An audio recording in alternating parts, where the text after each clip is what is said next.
Welcome back, Commander. I'm your host, Korak, and this is Kane's Wrath on the map Tournament Rift. We are now in the 7th wave for the Chrono Clash. I can't believe it. The games are coming, and they do not stop. Starting us off over in the top right-hand corner of the map, wearing the red in the steel talon gloves, this is Dutch Army. His opponent for the moment on the left-hand side of the map, wearing the orange, sporting the black hand, this is Dune Tiger. The Chrono Clash is proudly presented by Chronosphere, giving software teams the gossip on what their systems are really up to. We have seen a couple of different variations of Tournament Rift and Tiberium Rift. This, of course, is Tournament Rift, and it doesn't have the blue Tiberium here in the center. It has it here in the south, as well as a contested set of Tiberium there after the original natural, going from main, natural to contested. We have seen a couple of players go immediately into the blue section, into the blue Tiberium right off the bat, but that I don't think that's too common. I think it just happened to work for that particular player when it did happen. Let me know if you have any issues hearing any of my audio. During my last stream, my mic cut out at some point. I think my cable might be going bad. I have cats, so it could be cat related. So just let me know. I've got to keep an eye out for that. First Pitbull is out already inside of Dune Tiger's army. I'm actually used to seeing Dutch in orange and Dune Tiger in a completely different color, so this is throwing me off just a little bit. Either way, Pitbull is going to get destroyed by this Raider buggy. Nothing really to write home about just quite yet, but it is something to note. Looks like we've got 5 Harvesters over here out and ready to go for Dutch army, and it looks like 1, 2, 3, 4, 5 as well for Dune Tiger, so they should be close on economy, and indeed they are. Dutch army is just a little bit ahead. Secondary War Factory out for, looks like Dune Tiger. Dune Tiger maybe started out a little bit more aggressive than his opponent. Dutch Army actually already moving into the contested Tiberium spike over here in the center. One bike probably getting lost over here to a bit of pathing. Bike and buggy moving their way in, getting a couple of hopefully shots on these Harvesters. One shot does go out, one Watchtower does come out. There is that bike that finally grouped its way around but did get destroyed. To only 2 Pitbulls here for the defense along with that Watchtower. Looks like he's trying to go for those Harvesters. Another Watchtower has popped its way out. Harvester does get taken down there by Dune Tiger. Dune Tiger does have to retreat, but he only lost a handful of units that might be pretty decent in order to destroy those Harvesters, in order to stop those economic gains over here by Dutch Army. Dutch Army is already getting a little bit of a lead over here on Dune Tiger. It looks like it's about 1K, but Dune Tiger is catching up. He's got time to play with this, but the longer and longer he waits, the harder and harder it's going to be to delodge Dutch Army. Dutch Army is going to be one of those players that you're going to have to watch his microing. Typically, his stuff is pretty tight, being a primary, I believe he primarily plays Red Alert 3. Professor Ball Squad's catching the Pitbulls, seeing where they're at. They're not going to be able to do too much, but at least they're going to be absorb some of the shots and deal a little bit of damage to those Pitbulls, softening up. But of course, they go back for the repair. Dune Tiger moving in, looking for some sort of hole in the army of Dutch Army. Watchtower is still out at half HP. It looks like he's elected to not repair it, and why would he? Titan is out. That's definitely going to make this even harder to deal with. Bike and Buggy are going to go down. This is not a fight that that Dune Tiger wants. He does lose the majority of his forces, unfortunately, in that. He did progress over to his natural. Dutch Army has not done the same. He's used this contested Tiberium field as his natural instead, but he's still got time to pop his way down there. A couple of bikes over here for south. Dune Tiger trying everything he can to look for something to snack on. Would be nice to see him get a couple of really good shots off on the Titans, but the Titans are going to be hard for them to deal with. He's probably going to need to transition into a couple of Black Hand squads. Well, not specifically Black Hand squads, but the Black Hand infantry. It looks like he is indeed doing that. He's already got a hand and nod out. Got a Cabal Professor squad, or Professor Cabal squads, and Rockets running in him. Rockets getting exactly what they want, going for those reinforcements, destroying that Pitbull. That's definitely going to add up and make a bit of difference. Professor Cabal squad's taking a couple more shots on these Pitbulls. Pitbulls are going to get caught over here, but it's nothing real crazy just quite yet. Dune Tiger slowly moving his troops in. Does look like Dutch Army already has the transition. He's got a healthy amount of Wolverines out and ready to go. This rift right here does actually make the pathing a little bit annoying. Rocket squads still trying to poke their heads in. Watchtowers out here for the defense. Those should definitely delay them, but they won't entirely stop them, especially if Dune Tiger builds up a couple more forces. Titans are going to catch a couple of these bikes as they make their way over there. However, there's still 5 bikes left, and 5 bikes are enough to get a couple of good volleys off on Harvesters, but there is nothing there at the natural expansion because Dune Tiger is already at the contested, which means he's got time to move his forces over here. Dune Tiger not able to get the gains that he wants. Looks like Dutch Army is just happy to grab this center sector of Tiberium. We do have 2 airfields out and ready to go, probably an Orca in the background, or maybe even some AP ammo hammerheads. Titans marching their way across the map. Dune Tiger might be in a bit of a trouble. If he can build up a healthy number of Black Hand squads of the infantry, he might be in a better spot. Does look like we do indeed have the AP ammo for the Wolverines. Only 3 Wolverines here. They will do a decent amount of damage to that infantry, but he's going to need a lot more if he's going to deal with Black Hand, although he hasn't built up a crazy amount just quite yet. Mantis tanks over here ready for the AA. Does look like Wolverines are going to get a couple of shots off on them, but I don't think there's enough forces here quite yet to do it. Titans are going to move their way forward, but Titans are only going to be able to do so much to all of this. 3 Wolverines is enough to take out a lot of these units, but here comes the majority of the other set of the units. But over on the right-hand side, over on the top side, a couple of more Wolverines for Dutch Army are moving into Dune Tiger over on his old main base. Flame Tank is out as well, but that's not going to be able to help really here. I think he was trying to help get a little bit of sneakiness out, but he's not able to get that. Wolverines backing their way up. Hammerheads so far uncontested. Pitbulls moving their way in, finishing off that Flame Tank. Flame Tank does go down.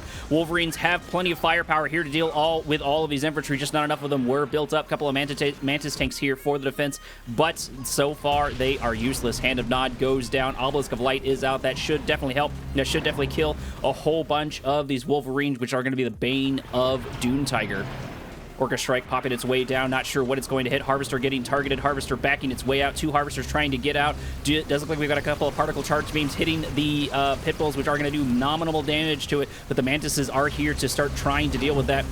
Construction Yard getting caught in an unfortunate position, about half HP. If he's not careful, he is going to lose it. Mantis Tank's moving his way up. Dune Tiger doing a good job of tightening up his defense, tightening up his formation, and trying to keep those Hammerheads out of the engagement. 1 Harvester goes down for Dutch Army in the center of the map, trying to get a little bit of sneaky blue Tiberium.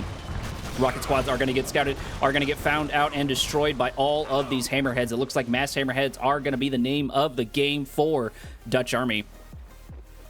Dune Tiger's going to have to step things up a little bit. He's not doing too bad, but he could be doing better. He could be getting better gains. Looks like he was able to close the economic gap a little bit, but he doesn't have as much in the reservoir as his opponent as far as fields going. Harvester getting caught over here. Dutch Army getting a little bit of revenge. Harvester v Harvester. Hammerheads getting another snack over in the northern section of the map. Mantis Tank's in a bit of danger over here. He can't afford really to lose those. Construction Yard does get deployed. I'm not sure if that's 2 construction yards. Yeah, that is indeed 2 construction yards for Dune Tiger. Pitbull's moving in the south, going to run right into all of his infantry, which is not what they want to do. Titans also running into that infantry as well. Particle charge beams on the front line. SAM turrets on the front line. SAM turrets are going to get targeted. Hand of Nod popping its way down. Mantis tanks moving in their way in. They need to get kills on all of these Hammerheads. 2 Hammerheads do go down, it looks like, in that engagement. Dune Tiger doing a great job on the defense, but the clock is ticking. He needs to make some sort of movement. I think I hear you from your speakers. I hope not. I can do one thing, though, that might fix that. Give me 1 second. There, that should make a difference. Let me put lossless back on there. Sorry about that. Minor technical difficulties. Does sound like we have a Redeemer out in the background, and indeed, he has popped his way out, selling off of the facility. Dune Tiger moving into the center of the map. Grabbing this blue Tiberium would help keep him alive, would help keep him around. Looks like Dutch Army has already moved into his original natural expansion and has eaten most of this up over here. Raider Buggy moving its way in, just doing a couple of poking around, seeing what his opponent has. Nobody's grabbed the Tiberium spikes yet, weirdly enough. It looks like Dune Tiger's going to try to capitalize on that. Not a bad idea, considering he's going to have some economic problems later on if he can get those extra 2 Tiberium spikes. That will make a difference, but I'm not sure Dutch Army is going to sit idly by, and indeed he is not. A couple of SAM turrets here for the defense. It does look like they have at least 1 upgrade. We do have the Redeemer here. If the Redeemer can get that Rage Gen off, he does pop his Rage Gen off, but the units are already moving and they're not firing, so it was relatively useless, but it did make them back off, which is going to give Dune Tiger even more time. Perfect. Now, I appreciate you giving me a heads up. I had Discord on, which is a weird recording, so hopefully that's made things much smoother. Plenty of Wolverines moving their way in, destroying the SAM turrets over here. SAM turrets are going to get a couple shots off on the hammerheads, which is what they want right before they die. Hopefully they do get a kill. Indeed, they do get one of the hammerheads taken down. Another SAM turret here to replace that previous one. Rocket squads. Looks like man spam is going to be the name of the game, but all of these Wolverines are going to be so hard to deal with. Upgrade there for the Pitbull. It does look like they have the mortars, which means they're going to be able to do so much damage. Selling off of the MCV in the center, selling off of the Hand of Nod. It does look like SAM turret is going to go down. Dune Tiger moving in the north while his opponent is moving in the south. Dune Tiger might be in a bit of trouble there. Pretty good one-click there, getting a whole bunch of the Titans. It looks like destroying 3, 4, 5 Titans. That's going to save him some time. Unfortunately, did not get the Wolverines, but there's less Wolverines than there were before.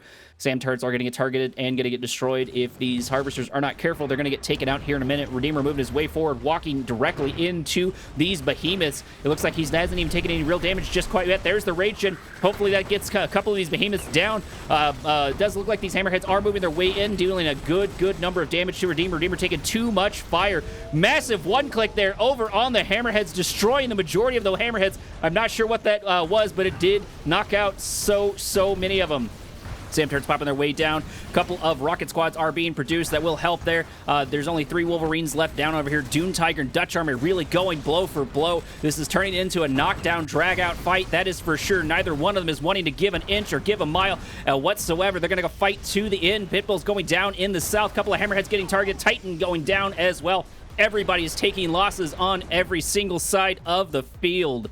Behemoths moving their way forward into that MCV, into that War Factory for Dune Tiger. Dune Tiger finally losing some ground. If he's not careful, he's going to lose a Spectre as a couple of grenade squads. Doesn't matter. Grenade squads move forward for the Scout, and the Behemoths do take them out. Construction getting targeted and is in low power mode. Looks like probably got a little bit of EMP there. Rage Gen does pop up right before the Redeemer gets stunned. Redeemer is EMP'd and Redeemer is down, probably along with Dune Tiger's last lifeline. I'm not sure if he's going to be able to cover for that. Dutch Army has just been able to control too much of the map, and he's been able to make massive trades. And now with these behemoths here on the front line, it does look like Dune Tiger does throw in the towel. It was a valiant defense, but Dutch Army just moved too quickly into that contested Tiberium and then had a reservoir left for him to grab, winning him the match, winning him the round, giving him the first point of this match.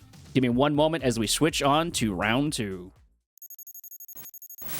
Round number 2 takes place on Tournament Odyssey. Over in the top right-hand corner of the map, in the orange, playing the black hand, this is Dune Tiger. His opponent sticking with his Steel Talons. Moving over to red, this is Dutch Army. I guess he was red last game. Black hand into Steel Talons. I think Dune Tiger had some advantages there just sort of starting off, but Dune Tiger just grabbed that center Tiberium just a little bit too quickly. He's not going to be able to do that here because this is a more traditional map. The best he can do if he's wanting to cut his opponent off from resources is kind of do what Bart Jones and I think Bike likes to do, which is move his way into his opponent's third expansion over here. So natural, and then I think Cybert was telling me these are called thirds instead. I was calling them secondary natural expansion, but nobody called me on it, so that's my defense. A couple of scouts over here out for both players. Rifleman squads infiltrating Dutch Army's base, Dune Tiger's base. It's really throwing me off. I'm used to seeing Dutch Army in the orange color, so not sure what's up with that. I guess I could have made him, I guess I could have forced the color on him, but whatever. First Pitbull is out for Dutch Army, making his way into the center of the map. Going to try to poke at what it can poke at. Foxhole looks like it's already down and set up for the natural expansion. Does look like Dune Tiger is going to be the first to move to his natural expansion because Dutch Army has something baking in the oven, probably another refinery. Looks like he might be behind, at least on his refinery placement, but he's been able to stay ahead early game-wise of Dune Tiger. Dune Tiger catching up and actually taking a small little bit of lead on the economic front. Really nothing to write home about just quite yet. 2 Tiberium spikes on each side. If you did not already know, Pitbull looks like it made its way across the map and is taking a couple of pot shots off at the Harvester, but there's the answer already, a singular Raider buggy. That Pitbull, if not careful, is going to get taken down. I believe the Raider Buggy is faster, and I think it wins that fight overall, especially once there's two. Yeah, that should be a dead Pitbull here in a moment. Dune Tiger not wanting that scout to stick around. Dune Tiger wanting to cut down on some of the forces of those Pitbulls. Those Pitbulls can be quite the trouble on this map to deal with, especially once they get those mortar upgrades.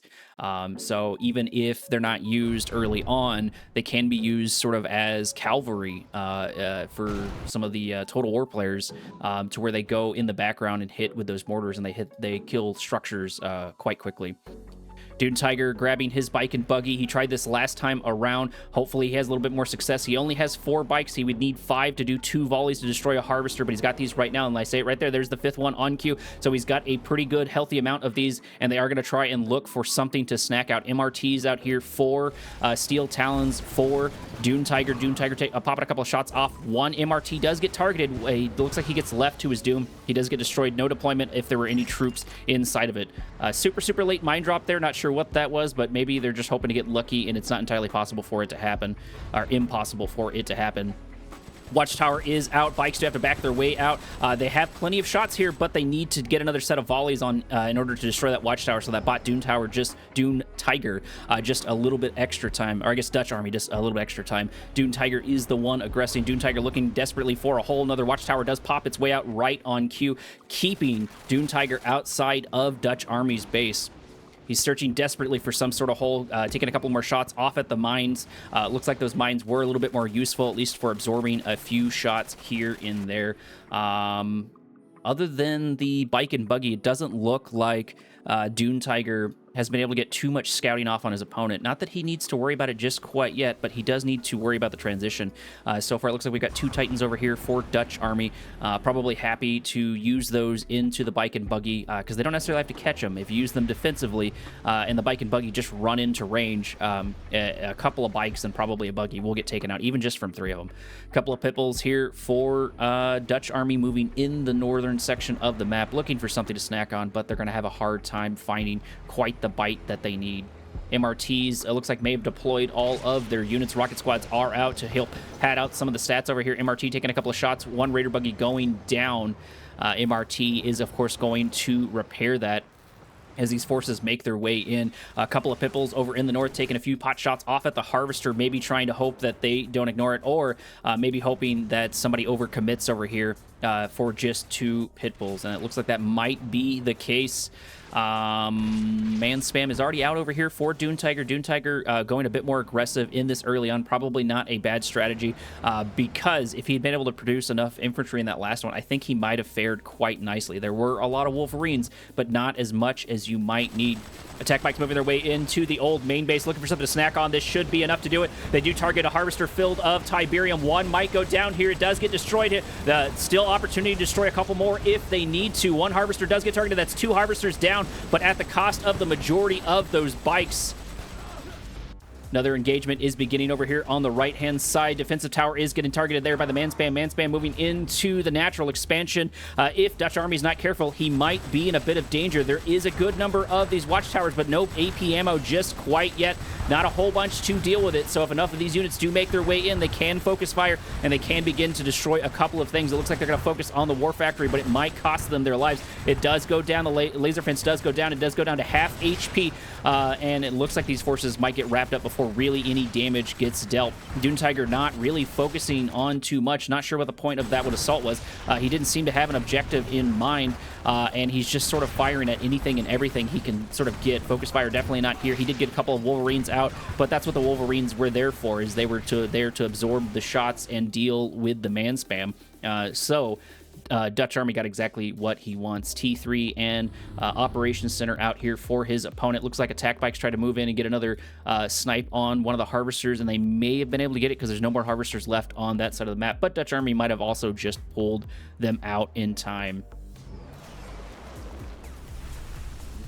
There is a one-click giving Dune Tiger just a little bit more on the resource front. One refinery does get one-clicked and destroyed over here. Harvester is pretty close to dead, but it's got time to build its way up. Flame tank moving in on the construction yard. Construction yard is in danger. There's plenty of time for this flame tank to destroy it. Getting close to down to half HP. It does need to move its way in over here. Lightning fence did pop its way down. It got destroyed immediately. Already down to half HP. Looks like it might get destroyed. Watchtower is going to get deployed. This will be a massive, massive gain over here for Dune Tiger. Dune Tiger needs desperately to get this, needs to destroy it, and indeed he does, as the construction yard does go down. Dutch Army cannot allow that to happen. He has moved the majority of his forces over here, and he can return things around, but it looks like Dune Tiger definitely is ahead, at least for the current moment. Obelisk of Light on the front line, plenty of units moving their way in. Obelisk of Light probably needs to be focusing on these guys instead of the Titans, but either way, it did provide them a little bit of extra time. MRT's getting targeted, and there it is. Dutch Army is thrown in the towel. Looks like something was also happening in the south. Dune Tiger truly going blow for blow and taking the upper hand, taking his first point, moving our score 1-1. Give me one moment as round 3 boots up. And it's back by popular demand. This is Tiki Turmoil. We are now in our third round. The score has tied up 1-1, each player taking a point off of each other. Over in the bottom section of the map, Dutch Army switching over to Nod, but sticking with his red. His opponent also making a change, but sticking with his orange, has switched over to Zocom. This is Dune Tiger. Dune Tiger into Dutch Army. Does seem like it's going nicely back and forward. Looks like Dutch wanted to grab that defensive tower. I think he's still got space to grab it here, but he's being cautious with his engineer, maybe worried about a couple more forces there. He's going to grab the defensive tower because there are ball squads engaging the scouts over here for Dune Tiger. Dune Tiger does need to get these scouts moving their way in. I don't know why I said Nod. It looks like that is Black Hand instead. Yeah, that is indeed Black Hand and not Vanilla Nod, because they have the Confessor Ball Squads. Scouts do go down. Defensive tower does pop its way out, destroying that foxhole and killing these Rifleman squads. Believe there is just one Tiberium spike per player. Yep, it looks like to be the case. And it's in sort of a, I think, an awkward position. A set of blue Tiberium in the north and in the south for each player to grab if they can make their way over to it. First Pitbull for Dune Tiger is out, should make its way across the map, but it's got to watch out for that defensive tower.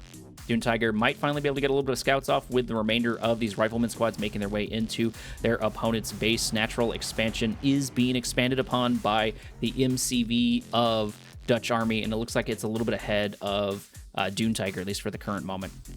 But he is going to see that with his Rifleman squads. Rifleman squad's going to make their way in. No Operations Center or anything crazy just quite yet. So Black Hand's not up to anything particularly sneaky.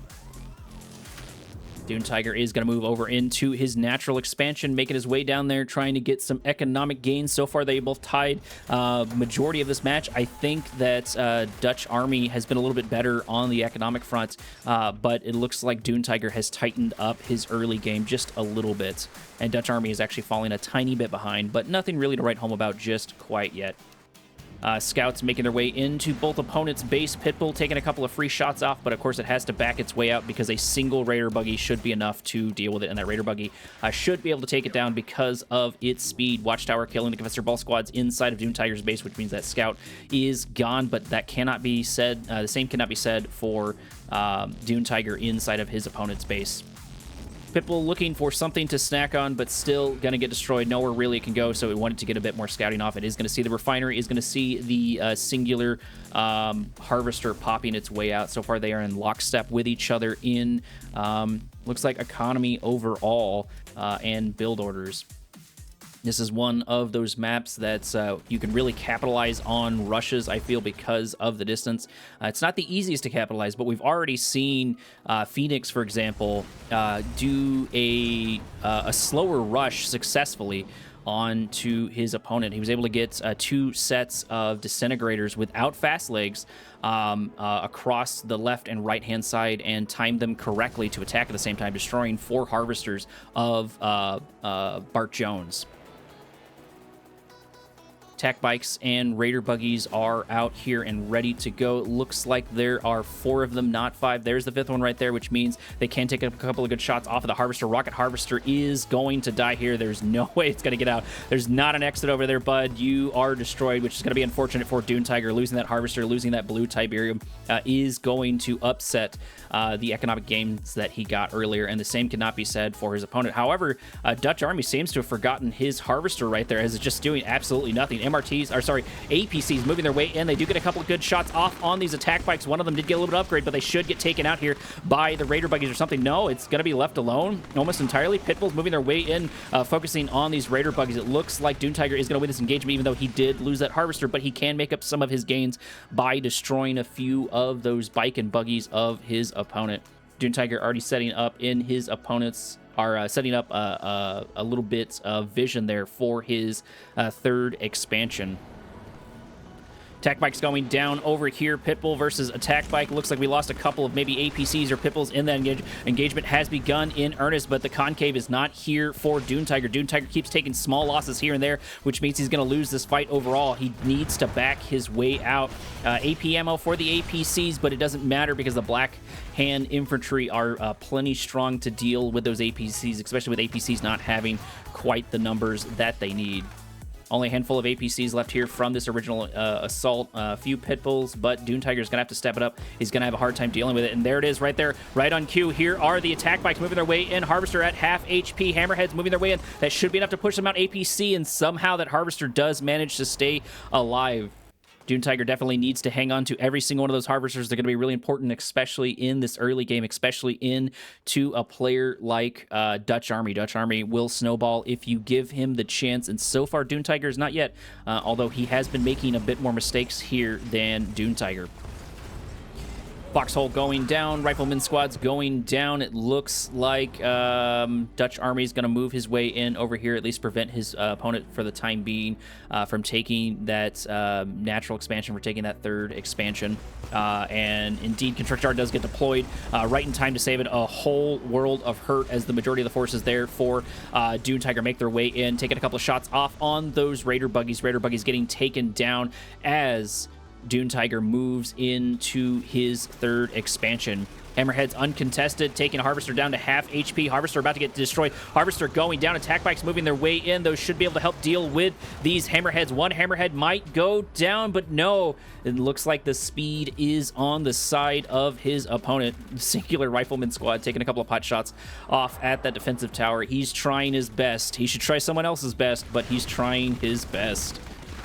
Tiberium Spike getting targeted over here by Dune Tiger. Dutch Army losing that, losing the economic gains from it. And it looks like he's just slightly behind on the economic front for his opponent. He hasn't been able to cut his opponent off except for that blue Tiberium, and hasn't really been on the aggress too much. Rifleman squad did get taken down. Unfortunately, Unsung Hero going down. He probably had a family, but no longer. Hammerheads making their way into the center of the map. Could run into a healthy number of these attack bikes. No tip core rockets just quite yet. Pitbulls moving their way back along with the APCs, trying to catch the forces of Dutch Army. Not exactly figuring out where they are. Dutch Army is trying to avoid the forces of Dune Tiger as best he can, but Dune Tiger is in lockstep with him. He has mirrored him quite well, and he's got a healthy number of Hammerheads out and ready to go. Probably only AP ammo inside of them. I'm guessing another airfield popping its way out. Nope, looks like they also have ceramic armor as well, so Dune Tiger's probably going to invest quite heavily into them. Dune Tiger finally feeling confident to grab a little bit of blue Tiberium, but if he's not careful, he might lose it. Hammerheads moving their way in, getting caught by the bikes, but who's going to win? Is it going to be the bikes, or is it going to be the Hammerheads? Couple of shots over here to the Hammerheads. One bike does go down, 2 bikes do go down as they make their way over into all of the rocket squads. Repositioning, lining up of the Hammerheads. Hammerheads do not want this fight. There's too many rockets. There's too many SAM turrets, as at least one Hammerhead does get taken down. However, I think they are a little bit ahead with those gains, at least because of the attack bikes that they were able to destroy. Hammerheads focusing on that defensive tower, which means Dutch Army is going to lose that little bit of vision and that little bit of damage almost for free. Dutch Army just hasn't been able to catch Dune Tiger. Dune Tiger's been doing a good job of keeping up with his opponent, and it looks like he might be, again, his assault in earnest. Harvester is going to get scouted. Harvester is going to get targeted. Pitbull's moving their way in, taking a couple of shots off. Dutch Army finally notices moving his Scorpion tanks over here to counter. He does have at least a singular upgrade. He's got that Dozer upgrade, so he's got a little bit of extra armor, sorry. Titan, or Tiberium Spike finally going down there, giving Dutch Army a little bit of revenge. Walrus Man giving support to the GDI faction. Zocom looking for something to snack on, focusing on, looks like maybe one Harvester may go down for free, as it looks like Dutch Army is not paying attention whatsoever. The majority of his forces are over here in the north, which means these Hammerheads can just continue to move in. Sam Turret's firing. Sam Turret taking a couple of really good shots off on all of these Hammerheads. Hammerheads focusing on the power instead. There's so much power here for them to grab as 3 power plants do go down. That's got a sting. It does look like they lose one hand of Nod. The Sam Turrets are now in low power mode, which means the Hammerheads are going to try to focus on it, but no, they're actually going to go for these power plants instead. You don't have to destroy the power plants if your opponent has no power. Hammerhead's just absolutely uncontested. Dutch Army having a hard time dealing with the air forces of Zocom, and the majority of his land forces are here just dealing a whole bunch of free damage. Couple of APCs are going to get caught in an unfortunate position. A few moving in the north. Does look like Marv is popping its way out. It might get destroyed before really anything can happen. Dutch Army does notice that. He should be able to focus on that, but he might lose his base for it. Trading a Reclamator hub for the entire base of your opponent may not be a bad strategy whatsoever. It looks like he's trying everything he can to keep it alive. We do have a Sonic Emitter out on the front line that should deal a good chunk of damage to these units if it hits there. Marv Engineering Facility does get taken down, but that's a small consolation prize to everything that was destroyed over here on the main base and the natural expansion. I would take that trade all day if I was Dune Tiger. Dune Tiger looking in top form, focusing on the War Factory. War Factory going down. Plenty of Hammerheads with ceramic armor on the horizon and ready to go. Dutch Army has not engaged Dune Tiger in earnest so far. It's just been small skirmishing back and forward while Dune Tiger's been happy to destroy. Albus Goblin on the front line, getting a couple of shots off on these units. Few Sam Turrets out on the front line to destroy the Hammerheads. Hammerheads are going to be the real problem here. Sam Turrets need to go down as quickly as possible. The hub does go down. No, it looks like he stops firing right at the end, but it doesn't matter because Dutch Army throws in the towel, giving another round to Dune Tiger. Dune Tiger definitely being in top form into Dutch Army, faring a bit better. His formations were just a little bit tighter, and he was doing quite well into his opponent. Commander, you look unwell, but that's a good thing because we're on Six City. Over in the bottom right-hand side of the map, playing the orange in the Mark of Kane, this is Dune Tiger. His opponent still for them over in the northern section of the map, switching to Steel Talons. This is Dutch Army in the red. Plenty of spots here for the garrison troops of Mark of Kane, those Awakened squads. I actually don't know how they fare in the Militant squad, Rifleman squad, Confessor Ball squad arrangement. The EMP does make them quite decent, at least into delaying buildings and into delaying units, and so they're great, I think, sort of for padding your formations, for padding your military. If you get those EMPs off, they can be quite substantial, especially in the early game. But I don't think they do a crazy amount of damage to infantry overall, but I'm not entirely sure, so someone will have to correct me on that. Nobody doing anything real crazy just quite yet. Looks like 2 refineries out for both players, following in lockstep. Let's see. It looks like Dutch Army did take a little bit of lead once again, so maybe Dune Tiger is missing something in his economy, or maybe he was focusing on getting a little bit of production, get a little more units out. Raider Buggy is out over here. While there's no Pitbull just quite yet for his opponent, Raider Buggy can take a couple of good shots off on the MCV, but it looks like he's happy just doing a bit of scouting. Pitbull's going to catch the MCV of his opponent, which is going to be unfortunate. Means he's going to take a whole bunch of free damage. Looks like he's tried to get in front of it and stop it from moving a couple of times, but he just hasn't found that sweet spot just quite yet. It does get deployed, and Dutch Army moves into the field as well. Should be plenty of room here for the build order. Refinery might be a little bit further back, but shouldn't make a crazy, crazy difference. 5 Harvesters out for Dutch Army, 5 Harvesters out for Dune Tiger. Pitbull uncontested over here. Attack bike moving its way in, but the Pitbull should win that fight. It does have a little bit of repairing that it can do, and of course that's going to be important. Another attack bike does pop its way out. Looks like Dune Tiger's trying to get a couple more attack bikes and Raider Buggies out to go for this early game like he's done previously.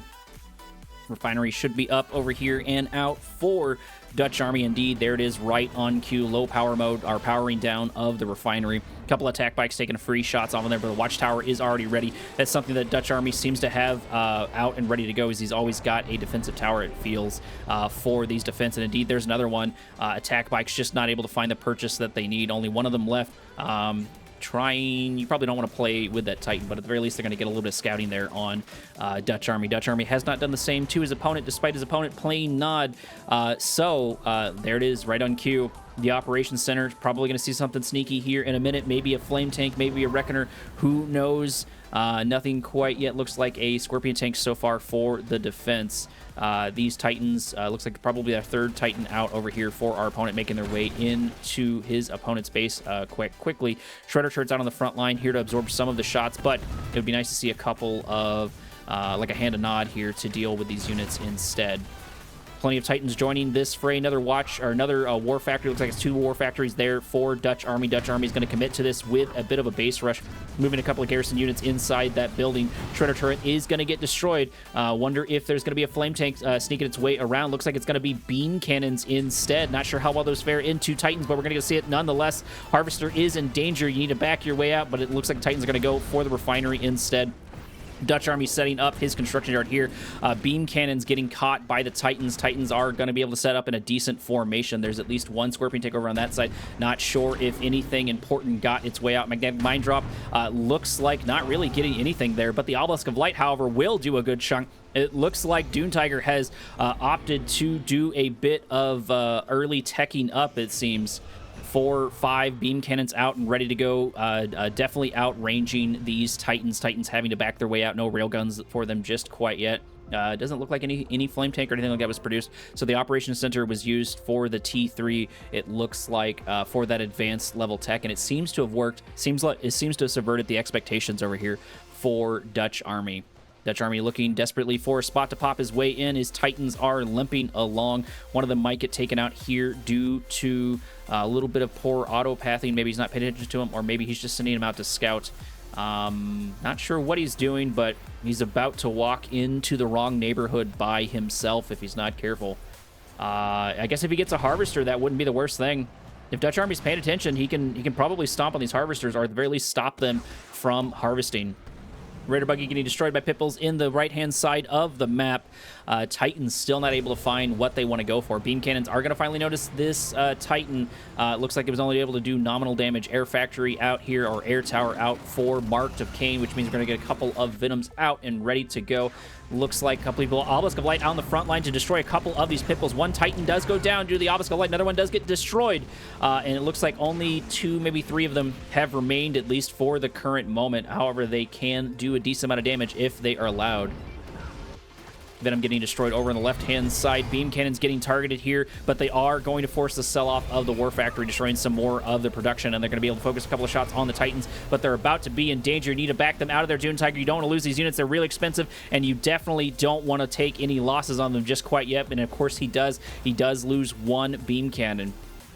He's already producing his Redeemer. It should be out and ready to go here in just a little bit, as well as a couple of Avatars. Avatars mixed in with those Awakened squads will make quite the deadly combinations. Venom getting their first upgrade. I always forget what it's called. Looks like it's supercharged particle beams for them, so they're no longer going to be throwing candy corn at their opponents. They're going to be doing a bit more damage than they were before.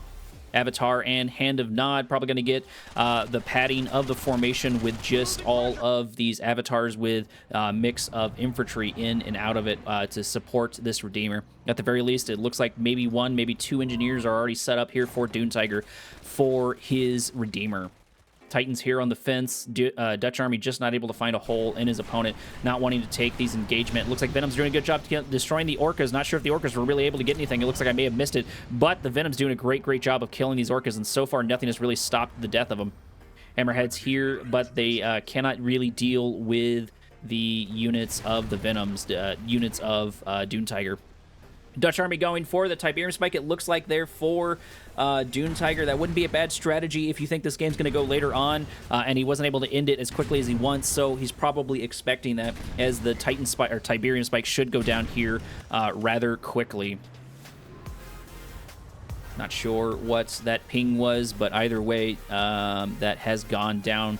Not sure what Dutch Army's plan is. Maybe he knows that this Harvester's here. I don't think he can see it. He doesn't have a way to reveal it, but if he blocks the way right here, Harvester might have a hard time getting out and refueling and dropping off its payload.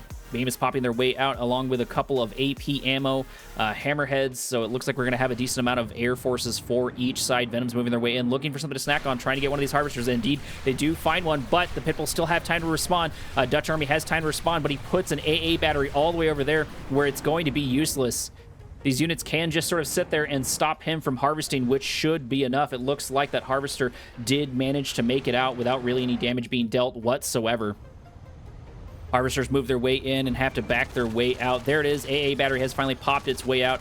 No tungsten ammo for them, but if you just leave them there, they are going to get taken out. And indeed, it looks like Doom Tiger's not paying attention to him. He does lose one almost for free, but he did get the one click there on the refinery, which means these resources are going to be delayed even further there. Firehawk's taking a couple of really good shots off at the Venoms. Venoms ignoring them, completely destroying one Titan's avatars, moving in, tightening their grip, trying to kill what's left of this armor over here. Dutch Army cannot afford these losses, and he cannot retreat because I think the bridge is broken. Another Titan does get taken down. The skirmishing is definitely in his opponent's favor. Hammerhead's focusing on the Redeemer. Venom's getting called back to deal with them. At least that's the plan for them. Slingshot looking for those, but it doesn't matter because the Avatar just accidentally steps on it and does destroy it. Obelisk Light on the front line. Looks like this construction yard is already at half HP. Redeemer so far still uncontested. Sam Turret's out on the front line. Behemoth's taking a couple of good shots off. Dutch Army is in trouble. Body block there for the power plant. A couple of bombers moving their way in, focusing on the prime targets, which of course are the Behemoths. Behemoths do get taken down, which might be the last lifeline here for Dutch Army. Dutch Army is in trouble. There's plenty on his front line, and he's going to lose the construction yard if he's not careful. Behemoth's getting way too close. There's the Rage Gen. Hopefully that does affect these Behemoths. Behemoths are going to be the real problem here. Avatar does get destroyed. Not sure if he got crushed by friendly fire, if that's even a thing, but either way, two engineers are going to make this Redeemer quite formidable. No real answer just quite yet to all of these hammerheads. Barracks out on the front line, one click, and it looks like we did get a disruption tower, and that's the reason for that scouting, so they can see that Obelisk Light is getting targeted over here, at least by a couple of these Behemoths. It does look like Dutch Army did transition quite well. These Behemoths are going to help him a whole bunch, but if he's not careful, he still can lose this.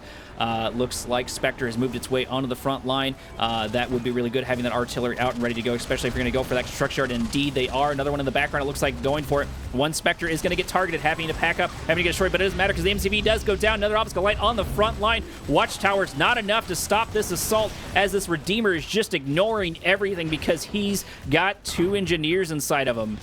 Behemoth's not done dealing damage to all of these units, dealing damage to all of what Doom Tiger needs. Doom Tiger can't afford to keep taking these losses. Behemoth's just worth their weight in gold, and definitely great on the defense, especially if they have the vision they need. More and more Spectres joining the fray. Hopefully they can get a couple of really good shots off on the Behemoths, and indeed they do launch one off in a decent spot. There's the Rage Gen there. Hopefully that does get a couple of Behemoths. Behemoths are going to be such a problem to deal with. One getting targeted over here. One does go down, but there's still plenty left where that came from. Spectres going down left and right. Disruption Tower almost destroyed as well. Doom Tiger might be squandering what advantages he did have. One Behemoth getting targeted down. Obelisk Light on the front line, destroying a second Behemoth.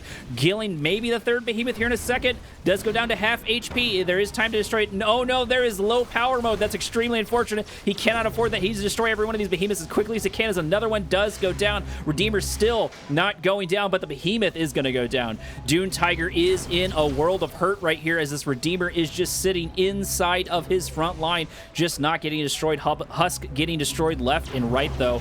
Doom Tiger doing a phenomenal job into Dutch Army. Dutch Army in quite a spot of trouble. Plenty of SAM turrets, plenty of here's to contest this center part of the map. And if I'm correct, it looks like Doom Tiger's ahead on the economy. One Harvester going down because that Obelisk of Light is uncontested, and I think this is Doom Tiger's game to lose.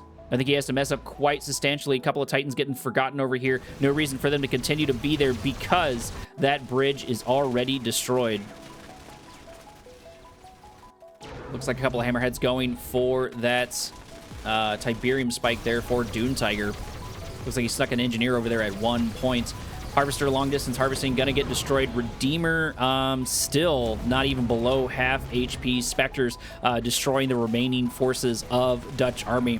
And the Dutch Army wants to fight this out, but I don't see how he's gonna win. He's got a couple of Firehawks, he's got T3, but he cannot keep his economy going, and he's going to start suffering substantial losses here. Looks like a Behemoth was grabbed by Dune Tiger as Dune Tiger continues his assault, and those units are now being used against him. A couple of Hammerheads are here, but they're only gonna be able to do so much damage to the Redeemer. My money's on the Redeemer, especially with the Spectres in the background, dealing plenty of damage to these War Factories. Last War Factory is going to go down here in a moment. Doesn't look like there's one inside of his base. Not sure why Dutch Army is sticking in this fight.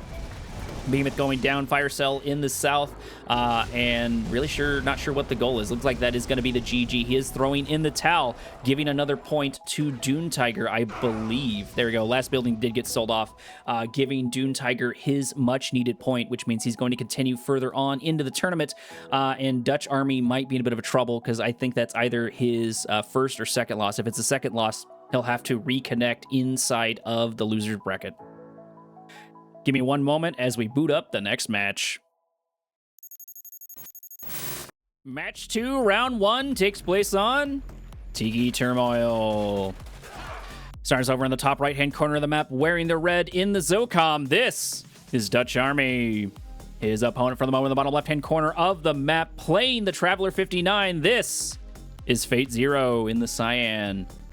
Fate Zero into Dutch Army. I believe this is the lower bracket for the Chrono Strike. Both of these players have suffered a loss, and they have a chance to progress further on if they win this game. So this is going to be high stakes for both players if they want to get their hands on that prize pool, which of course is 1K for first place, but it's 2K in prizes overall, along with a couple of challenges.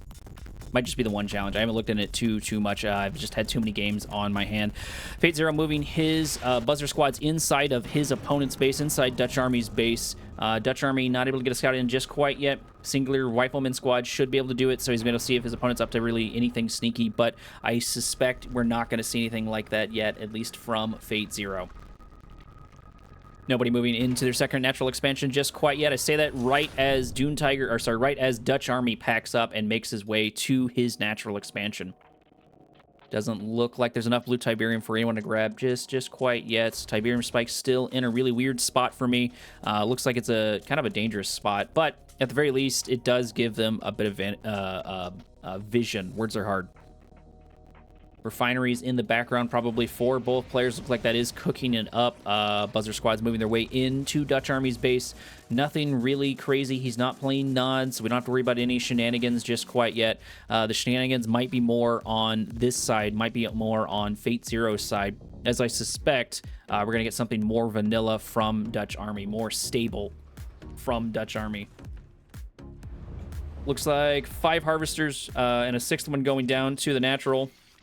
And 1, 2, 3, 4, 5 Harvesters here for Fate Zero, as well as also having another Harvester going to the natural. Looks like he's already got 3 at his natural out and ready to go. So he's a little bit ahead of Dutch Army, at least in Harvester front for the current moment. Gunwalker is out. That's going to be good into the Zocom Air Forces if we see any. We should see some, but we've seen players like Underworld Fox decide to grab Zocom and go infantry, weirdly enough, but sometimes it works, and it's definitely funny when it does. At least it is to me.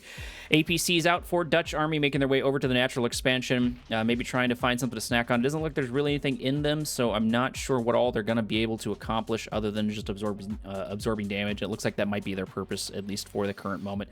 Unless we get a barracks over there with a couple of rocket squads. Nobody really doing anything early on, which is kind of surprising because most of the Chrono Strike, at least from my experience, has been people going for the throat early on and going for these early assaults. But both these guys are playing rather cautious, not wanting to get knocked out of the tournament, wanting to take every opportunity they possibly can. So they're going slow and steady to try to win the race. Gunwalker taking a couple good hot shots off on that Pitbull. Forgot what it was for a second. Fate Zero actually doing the first weird thing over here. He's got his Ravengers and probably has fast legs out and ready to go. Maybe. Yep, there it is. There's the fast legs, but he's only got one.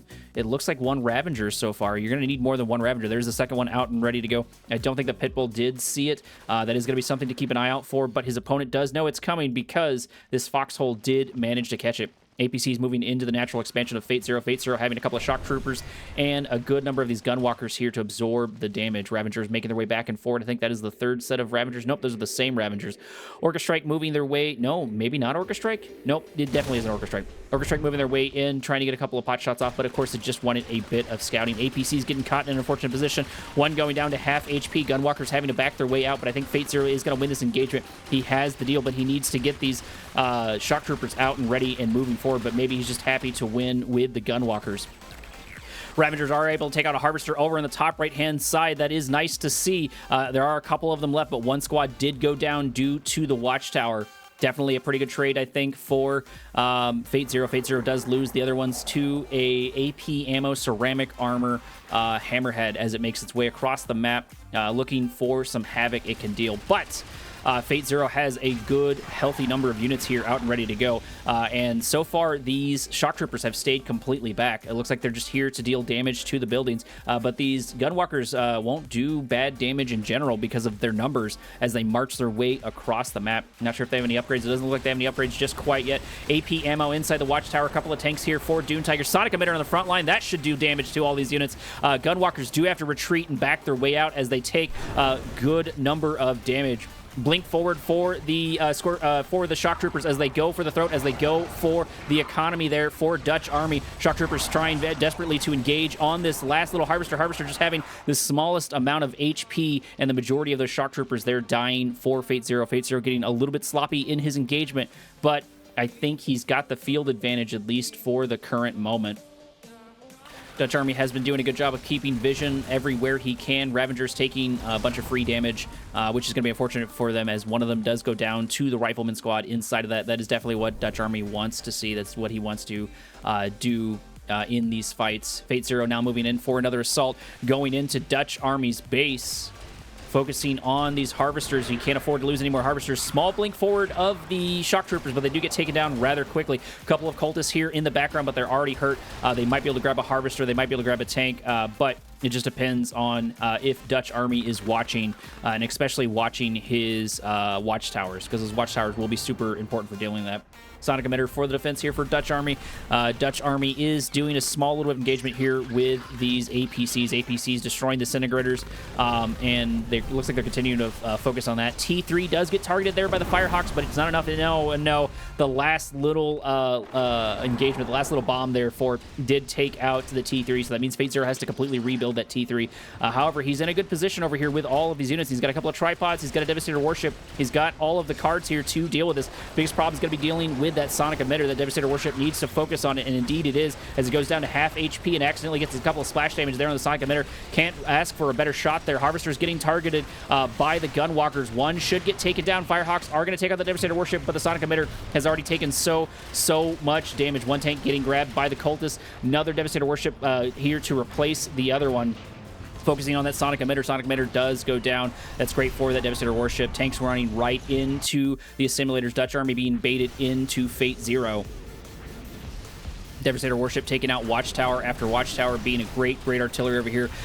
Does look like we got a Sonic Emitter on the front line, which should do a good number of damage to all these disintegrators. Disintegrators are going to go down left and right. If they're not careful, they're going to get destroyed. They're going to focus on one of these Predator tanks. Assimilators moving their way in. Annihilator tripods moving their way in, getting a crush on one of the Harvesters. Dutch Army is in trouble. His economy is definitely hurting. There's a Sonic Emitter over here in the background, which can do a good chunk of damage to all of this, but these tripods are going to be hard to deal with. Lightning Spike out on the front line. One click there to slow down the Sonic Emitter. Not sure it was able to do it, but at the very least, it was able to catch so many of these Harvesters. Harvesters are going to get targeted down for some reason. The Annihilator tripods are going to walk their way into that, which is not what they want to do. Another Sonic Emitter out here for the defense. Couple more Hammerheads here on the front line. A few more forces joining the fray here in a minute, trying to make their way over. Their tripod getting targeted down and destroyed. Looks like not really any massive focus here for Fate Zero. Fate Zero needs to tighten this up. However, the Sonic Emitter did get taken down along with the other one. One click on the stasis on the tripod, saving receiving it and absorbing a good chunk of this damage. And I think this is Fate Zero's game to lose. Not sure how Dutch Army is going to recover from this. He only has Hammerheads. Granted, they do have that. He does have a couple of Firehawks, which can take out a few more of these units, but not if they are refueled, or not if they're not refueled. That tripod does need to go down, and it looks like Dutch Army is not choosing to focus on it for whatever reason. He's definitely lost this round. Better move on to the next one. I say I'm not sure you're going to be able to do too much at all. There it is. He's thrown in the towel, giving a round to Fate Zero. Fate Zero taking the first point in this match. Let's see how they both fare in the next round. Round number 2 takes place on Tournament LA. Over in the top right-hand side of the map, playing the Traveler, this is Fate Zero in the cyan. His opponent still for the moment in the bottom left-hand corner of the map in the red, playing the Steel Talons. This is Dutch Army. Dutch Army into Fate Zero. Fate Zero grabbing his first point. Dutch Army does need to tighten things up if he's going to continue in, I believe this is the loser's bracket, is the lower bracket for the Chrono Strike. Buzzer Squad's getting a nice little snack there on the Rifleman Squads. Rifleman Squad's trying to garrison themselves, but just not quick enough, which means Fate Zero is going to get his first little scouting off, going to see what his opponent is, which of course is Steel Talons. No refinery just quite yet. That's probably a bit in the background. Watchtower is out. Dutch Army having that out and ready to go in his back pocket. Looks like we're not going to get anything crazy yet from Fate Zero. Looks like it's just going to be Harvester and Refinery. Second Refinery probably coming out soon for both players. Scouting is a little bit better on Fate Zero's side, but that can change as the game goes out. Second War Factory here for both players. So far, they're being able to keep up with one another quite quickly, but I think Fate Zero might actually be slightly ahead, and it looks like, yeah, he's got about a 300 gold, or whatever the currency is in Kane's Wrath, lead on that, which will add up if he can maintain that lead. 4 Harvesters with a 5th one on the horizon for Dutch Army. And it looks like that is going to be the same call for Fate Zero, going in lockstep with their Harvesters. There's the 5th Harvester there for Dutch Army. Dutch Army moving over to his natural expansion, setting up his unit already. It looks like Fate Zero is also following in lockstep, so the economy's probably going to even up. But so far, Fate Zero has had, it looks like he's moving on to a 600 lead so far. When it comes to overall economy, it looks like he might be 1,000 overall for that. Dutch Army's going to have to tighten things up if he's going to keep up with the economy, but we've seen production beat economy more than enough times in the Chrono Strike and just in Kane's Wrath in general. Looks like 5 Harvesters have finally happened for both sides. 1, 2, 3, 4. Does Dutch Army not have a 5th Harvester? Or am I blind? No, there's only 4 there. That could be why he's behind. Maybe he's not paid attention to that. Natural expansion is being developed upon quite nicely there by Fate Zero. Fate Zero having those economic leads, which means he can increase them even further by focusing on his economy. Dutch Army not wanting to really do too much in the fight front. He does have a couple of these MRTs, maybe rocket squads inside of them. There it is. Indeed, rocket squads are going to go for Fate Zero. Fate Zero cannot keep up with those economic advantages if he loses his Harvesters. Gunwalkers are going to help push up the MRTs, but they're not going to deal enough damage just quite yet. They don't have the numbers for him. One more Harvester out on the front line. Photon Cannon out on the front line. Doesn't look like these Gunwalkers are really focusing too much. Photon Cannon should help. 4th Gunwalker out should make a difference, but more and more of these rocket MRTs have joined the fray and stopped Fate Zero from continuing to harvest this field over here, which is going to destroy his economic advantages. Mine drop over here to absorb a couple of the shots. Gunwalker does go down, and it's just minor skirmishing back and forth. These Gunwalkers cannot catch a break. The microing is much better on Dutch Army's side. Dutch Army still just destroying Gunwalker after Gunwalker. Fate Zero just not able to group his forces, and most importantly, not able to harvest this field. If you watch the map, it looks like Dutch Army is now ahead on the economy, because it doesn't matter how many harvesters you have if they cannot harvest their field, and indeed, that is happening.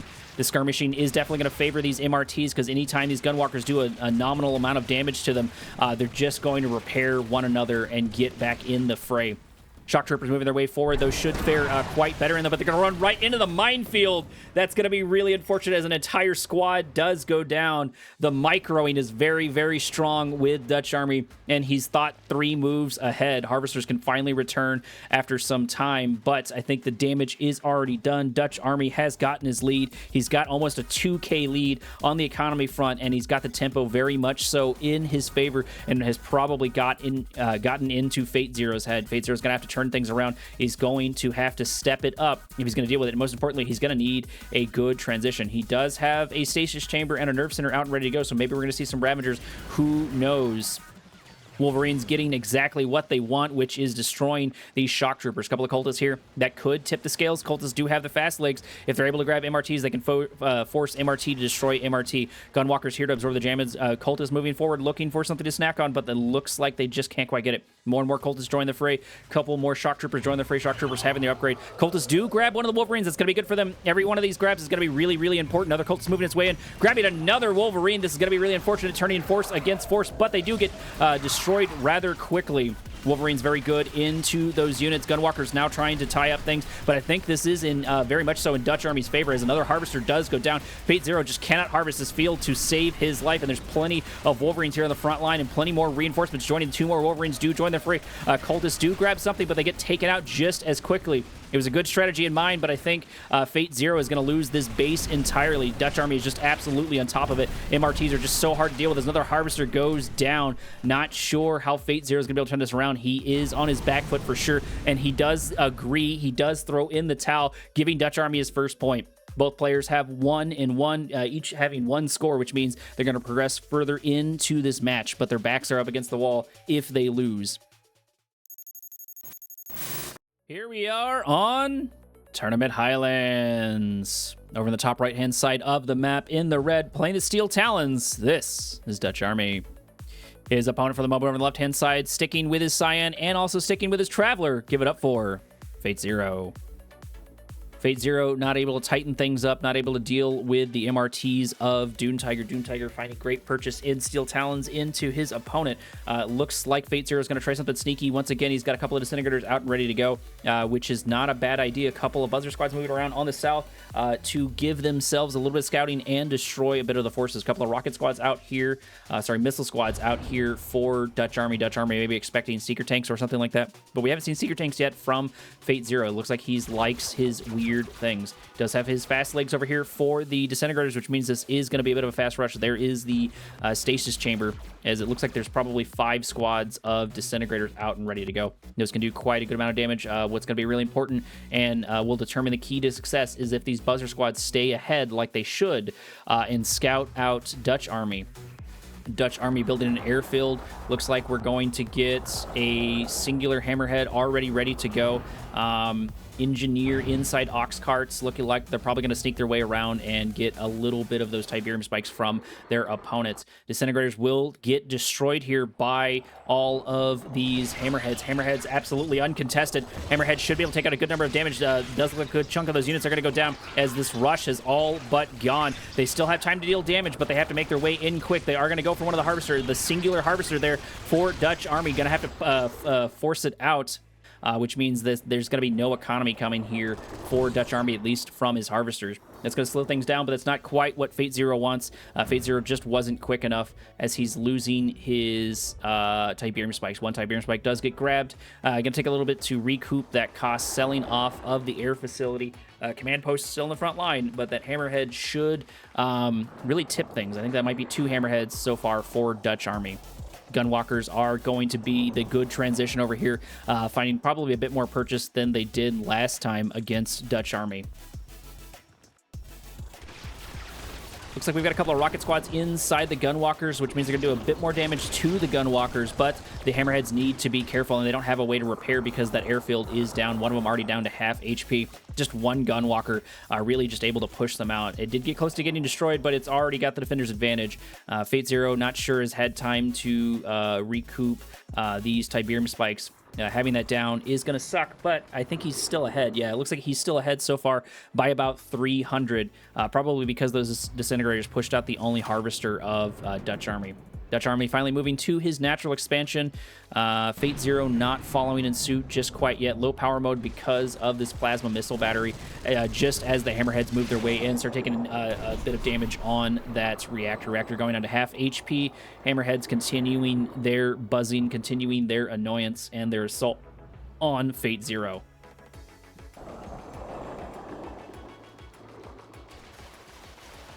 Does look like the Hammerheads can't find a good spot inside of Fate Zero's defense. He can't find the hole that he wants. Dutch Army has deployed his natural expansion. Fate Zero making his way over there as well to his natural.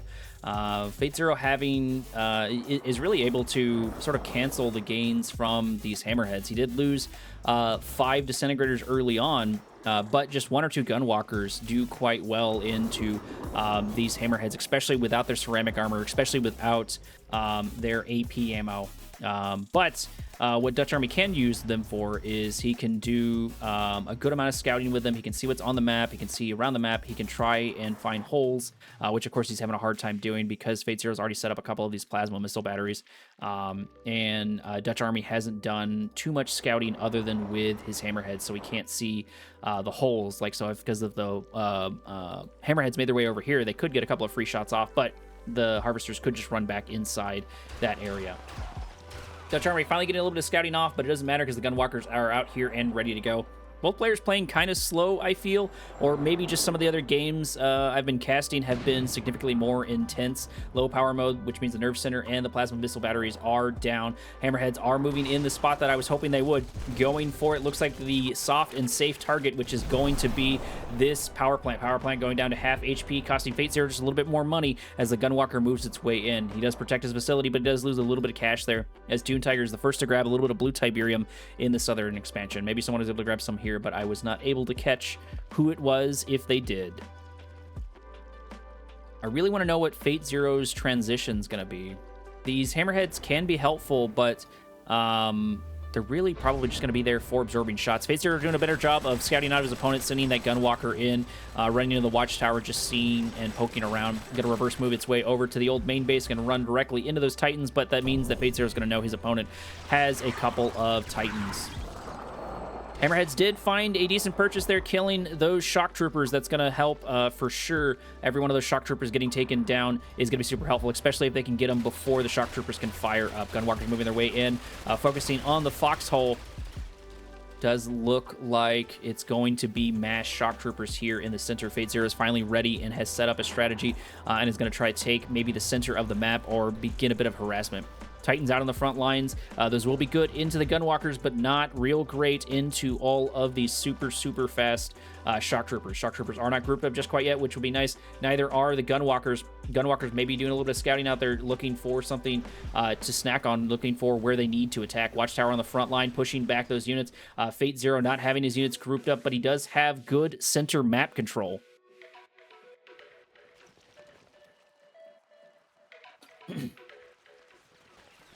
Fate Zero finally beginning his engagement, but AP ammo is out. He waited too long for that as he loses a good chunk of these shock troopers. Fate Zero really needs to tighten things up. Every one of these shock troopers is going to be really, really helpful, and Dutch Army's done a good job of whittling down his forces over time. Dutch Army going full defensive mode, it looks like, in this game. Hammerheads in the north trying to destroy a couple of these Harvesters, and indeed there's not a plasma missile battery there as one goes down to half HP. Cultists trying to move their way forward, but I don't think Cultists can grab air units, but we'll get to find out here in a little bit. Plasma missile battery there for the defense. Fate Zero moving back into the center of the map to regroup with the rest of these Gunwalkers. Gunwalkers into all of these Wolverines. If the Wolverines do get taken down, that means these Shock Troopers will do fairly well into all of these Titans. Shock Troopers not staying back. Cultists not staying back. They're going to get destroyed left and right. There's going to be a bit of a problem here if he continues to lose these infantry, and indeed he is. It looks like his opponents are focusing on exactly what he needs to. The Gunwalkers are really just a distraction. They are going to be able to kill the Wolverines, but the real damage is going to be the Titans. There are plenty of Cultists left, and they just need to go in there and grab maybe one of the Titans. And there they do. They do grab the Titan, changing, turning the tables there on their opponent a little bit. Now focusing on the Wolverines. There's only 3 or 4 Wolverines left, which means these Cultists can move their way in. They need to move a little further south and go for these Titans instead, but Fate Zero just keeps sending them into the meat grinder. He needs to tighten this up, and if he's going to get a win off on Dune Tiger has a much better microing, it looks like, than Fate Zero. Titan does get grabbed. Another Titan does get grabbed. That is going to be extremely unfortunate. He wasn't quite as tight on that formation. There was the upgrade there for the Titans. They do have railguns out and ready to go, which means they're going to do way, way better into all of these gunwalkers. And most importantly, Dutch Armies is the first one to grab a foothold in the center of the map, which means Fate Zero is on a ticking time clock. Fate Zero needs to capitalize on this. He needs to move his way in, or at the very least, he needs to push his opponent out.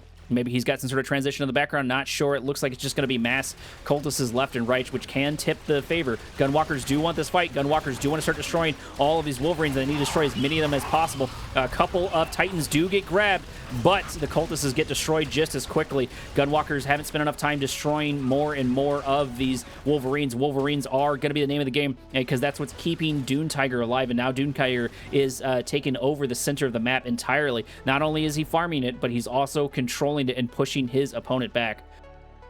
I'm really not sure what Fate Zero's plan is here for all of these units. If the cultists can get in there, they can do well, but he's not using his gunwalkers in the way I would like to see him use them. He's not spending time to thin out some of the numbers of the Wolverines before the assault, before the engagement. Lightning Spike over here is going to take a couple of free shots over on the Wolverines, almost destroying one of them, but not focusing on any real shots. Cultists is moving their way in, but they're going to walk right into these Wolverines if they're not careful. One Wolverine does get sniped by the railgun of their opponent, but they were able to kill at least one of them.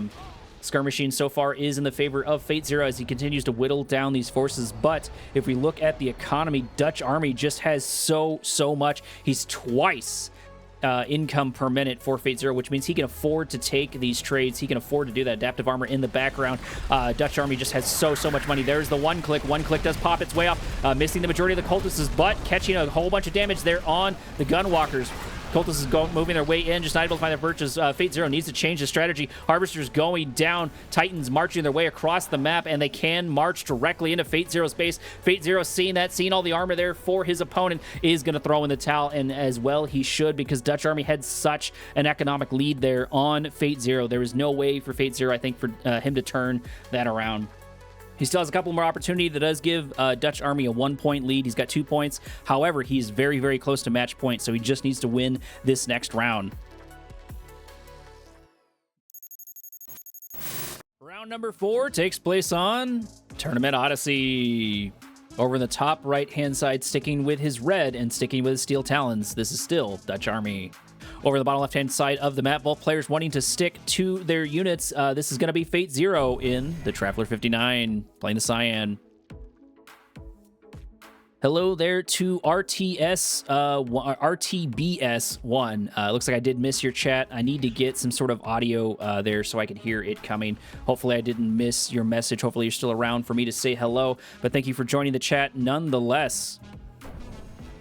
Not sure how accurate the viewer count is on my phone because I've had 7 before when it said 0, so it could go either way. Watchtower's out for Dutch, killing the scouts there for Fate Zero.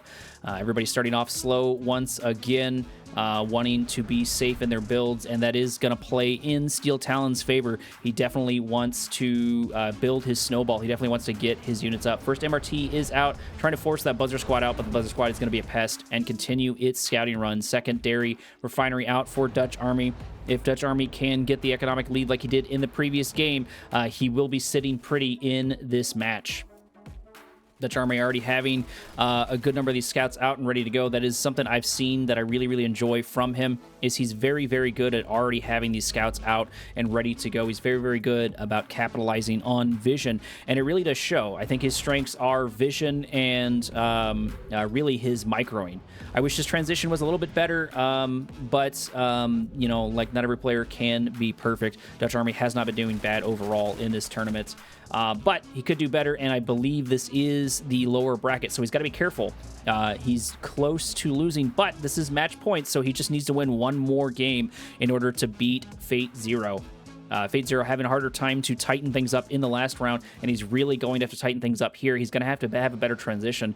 Fate Zero was pretty weak in the last couple of games with his transition, and I think that's where he is failing. He did have a good transition in Devastator Warships, and he was able to pull one off over on Dutch Army, giving him that singular point. But it looks like Dutch Army has finally woken up. Maybe he's gotten a little bit of caffeine in his blood and is a little bit better and ready to go.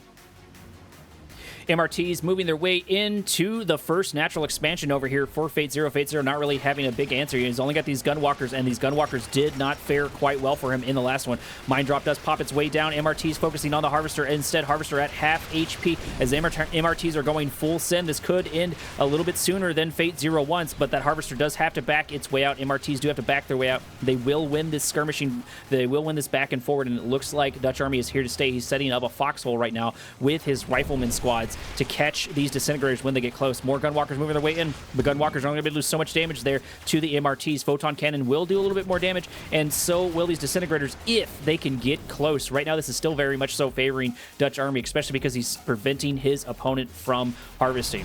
This is one of those things I keep trying to tell people is that you don't have to win this fight. You just have to stop your opponent from harvesting. The Harvester is at half HP. These MRTs can move forward. Plenty of Mind Drops over here to protect them as the Harvester gets close to going down. Another Photon Cannon out of the front line. Disintegrators looks like maybe they're going to cross the map to change the tempo. That might be their best bet. They're going to have a hard time getting close to these MRTs.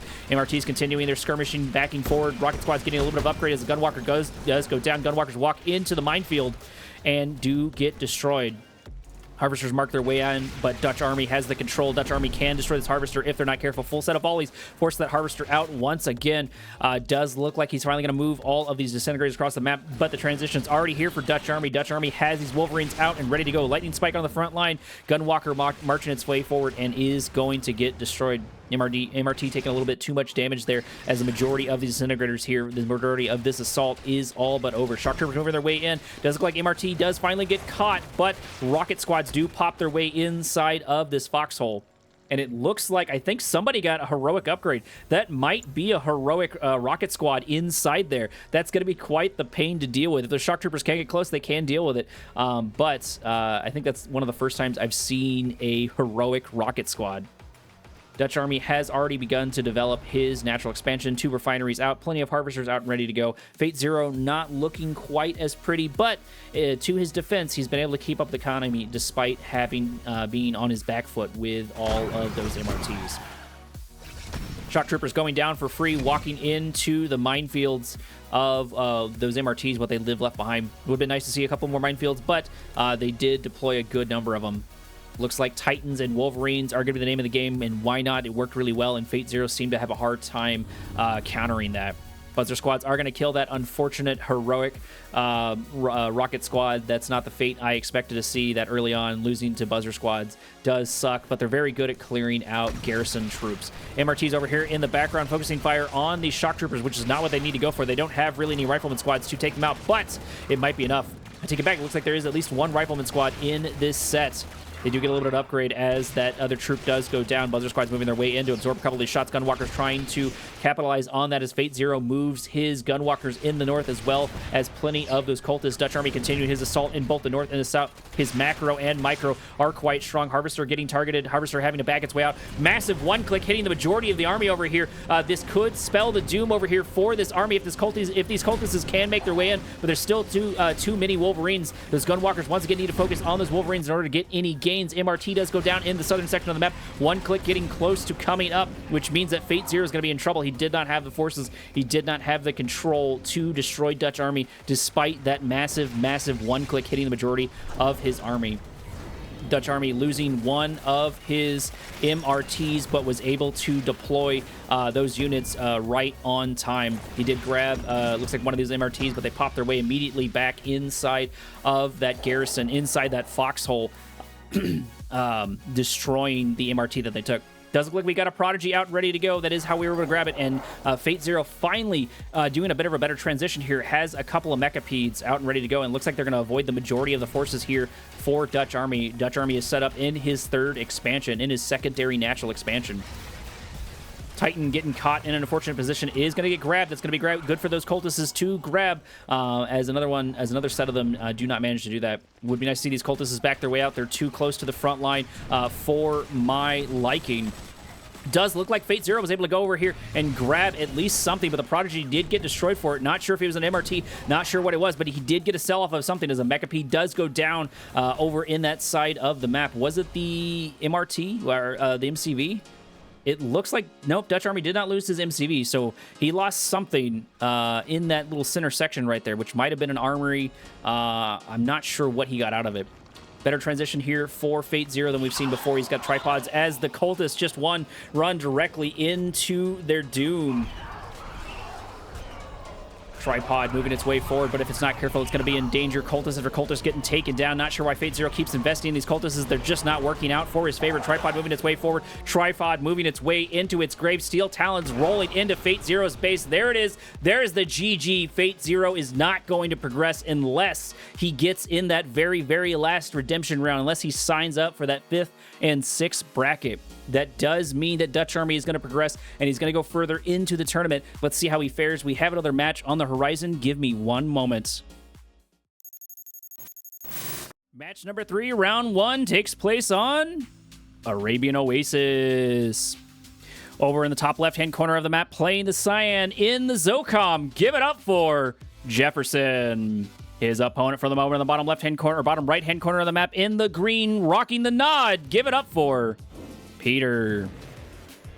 Peter into Jefferson. I think both of these are players I'm not familiar with. Maybe they're a little bit shakier in their build, so I think this might be a bit of a more even match for each other. So hopefully we'll get to see a full best of 5 out of this. That would be nice to see. It does look like Peter's already been the first to grab his EMP, while his opponent has not. Hopefully Jefferson picks up on that and does manage to grab it. He did get his Tiberium Spike, which is right there, but I think there's only one spike on this map per player.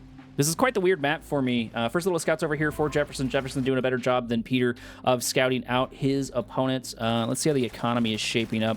Looks like Peter's already got a small lead of 300 so far on his opponents. A couple attack bikes over here for Peter. Peter's already got 3 attack bikes out and ready to go, and there's no defense here yet for Jefferson. Jefferson could already be in trouble. One Harvester full of Tiberium does get targeted, as it's already close to half HP. They're going to need 3 volleys at least for it. Rocket squads are going to do a good chunk of damage to Watchtower is out, but the Watchtower is in low power mode. You need to commit to this, Peter. You need to go for this Harvester. There it is. So close. Just one more shot. There you go. Nice going, Peter. That Harvester does get taken down. That's going to help hurt Jefferson, as he actually manages to get one of the attack bikes out. He can continue this engagement if he can produce a couple more units and regroup them.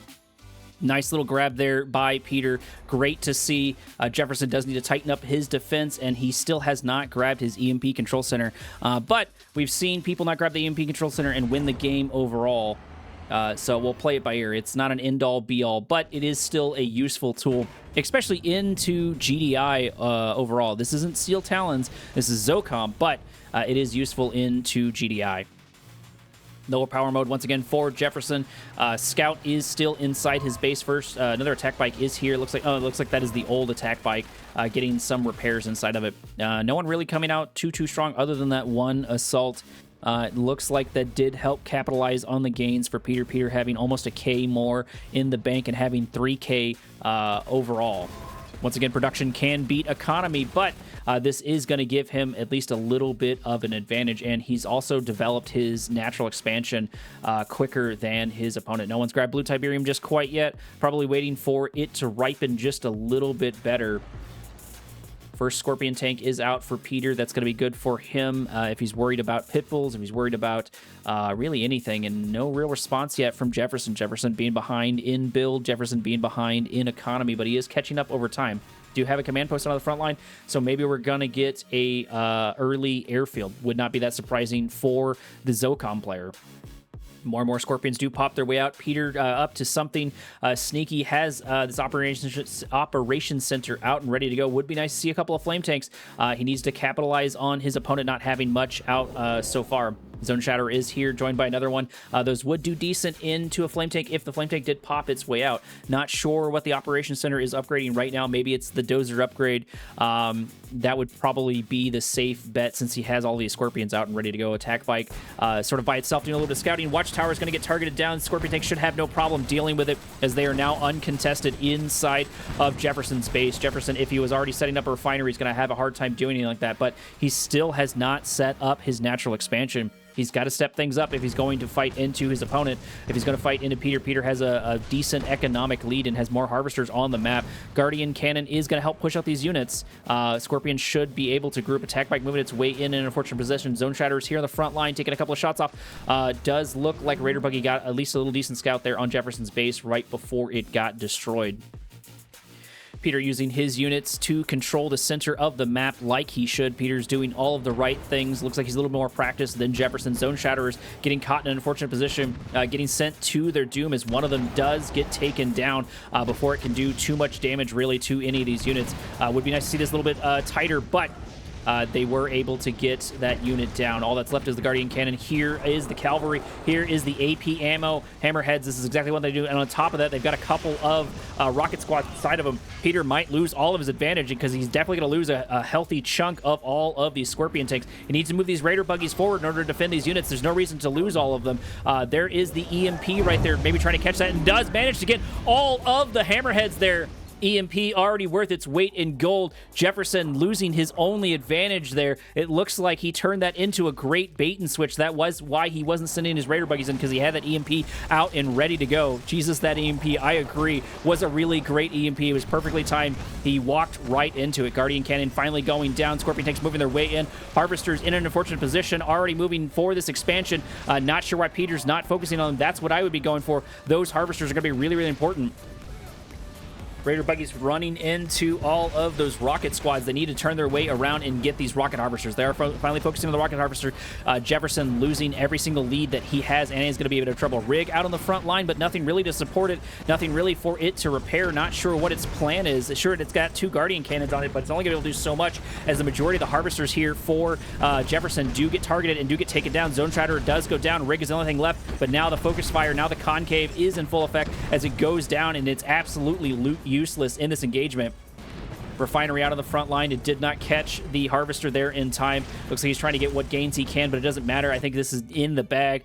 Peter would have to do a lot in order to lose this. There's still no EMP grab here for Jefferson, which could help with this engagement. Might have helped with that rig, but it doesn't matter. He loses harvester after harvester. I'm not sure that he's aware that he has already lost that. And in the background, we did get another upgrade there for the Scorpion tanks. They do have those laser cannons, and they are focusing on the construction yard. Construction yard about to go down there. Nope, they don't choose to focus on it. They go for a harvester instead. Not a bad strategy. Now it finally goes down.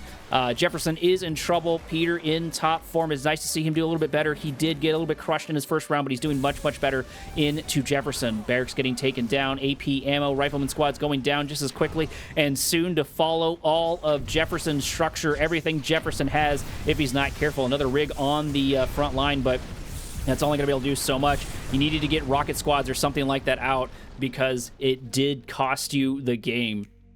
Peter doing significantly better there than Jefferson. Hopefully Jefferson can tighten things up and give Peter a better match and maybe turn things around, but that is the first point to Peter. Give me one moment as round number 2 boots up. Round number 2 takes place on Tiberium Rifts. Quick reminder, Chrono Clash 2 is sponsored by Chronosphere.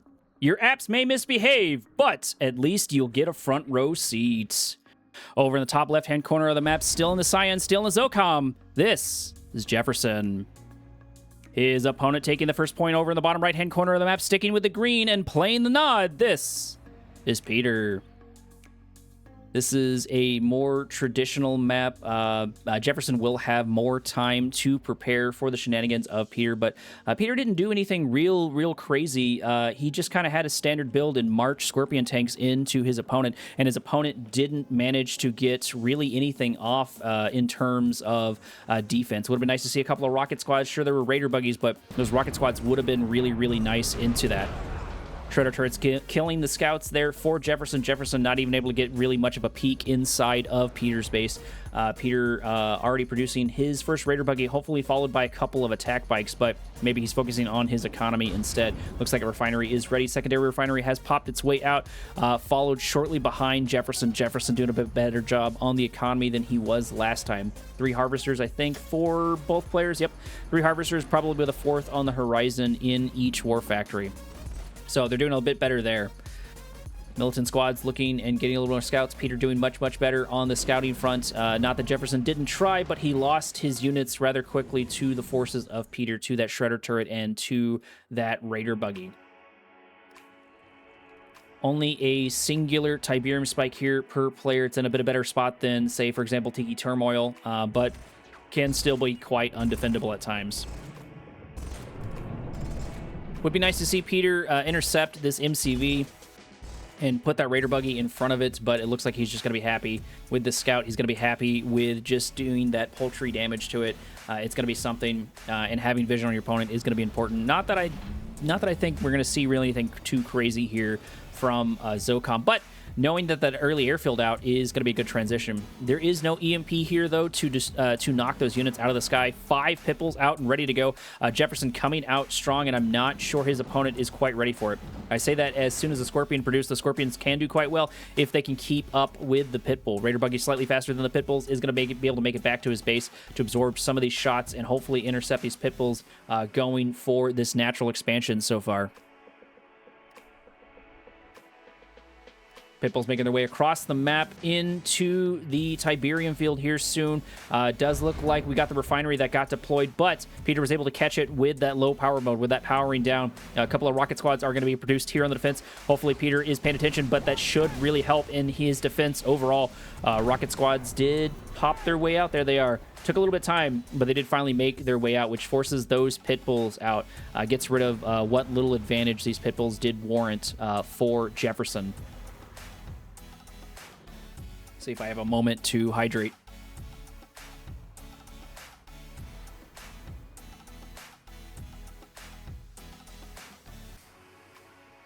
Not sure if you know, but you're streaming at 720p, so the quality gets a bit bad in big battles with fast-moving camera.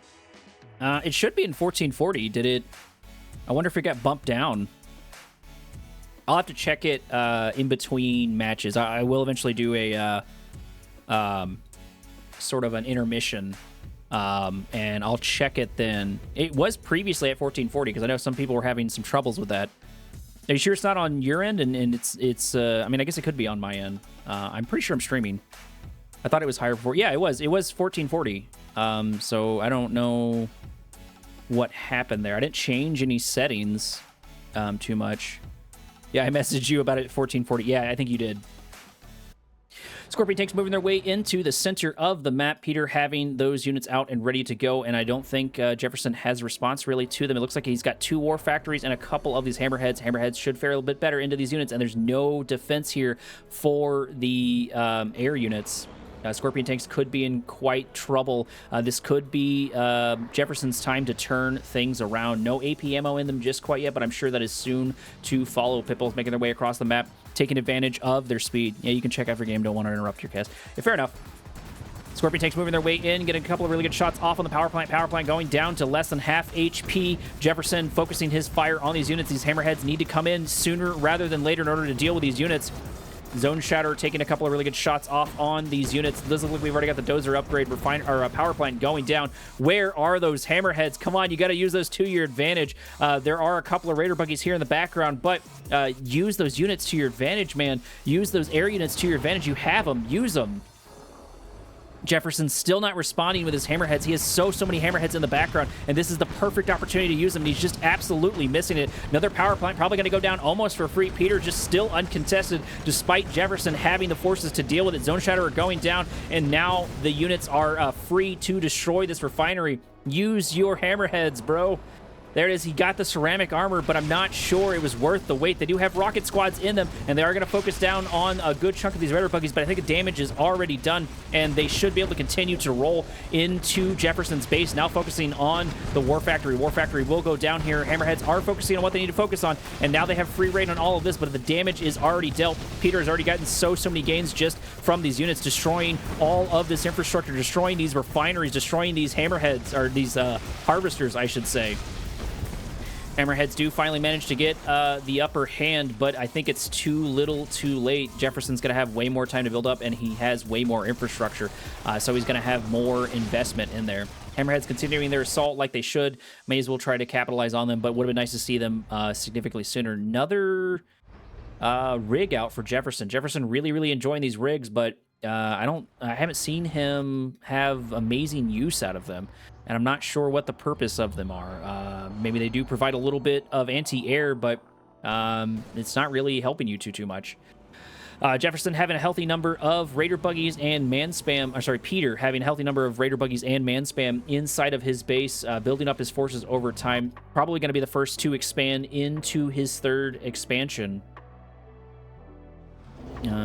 Looks like, how's the economy looking? Peter's about 3K ahead and about 7K ahead overall. More zone shatters popping their way out. If you're going to use this rig, now's the time to do it. Set the rig up over here with the zone shatterers so it gets its repair off, so it gets its defense out. Long distance harvesting for, it looks like a couple of these harvesters probably coming from the old main base here for Peter.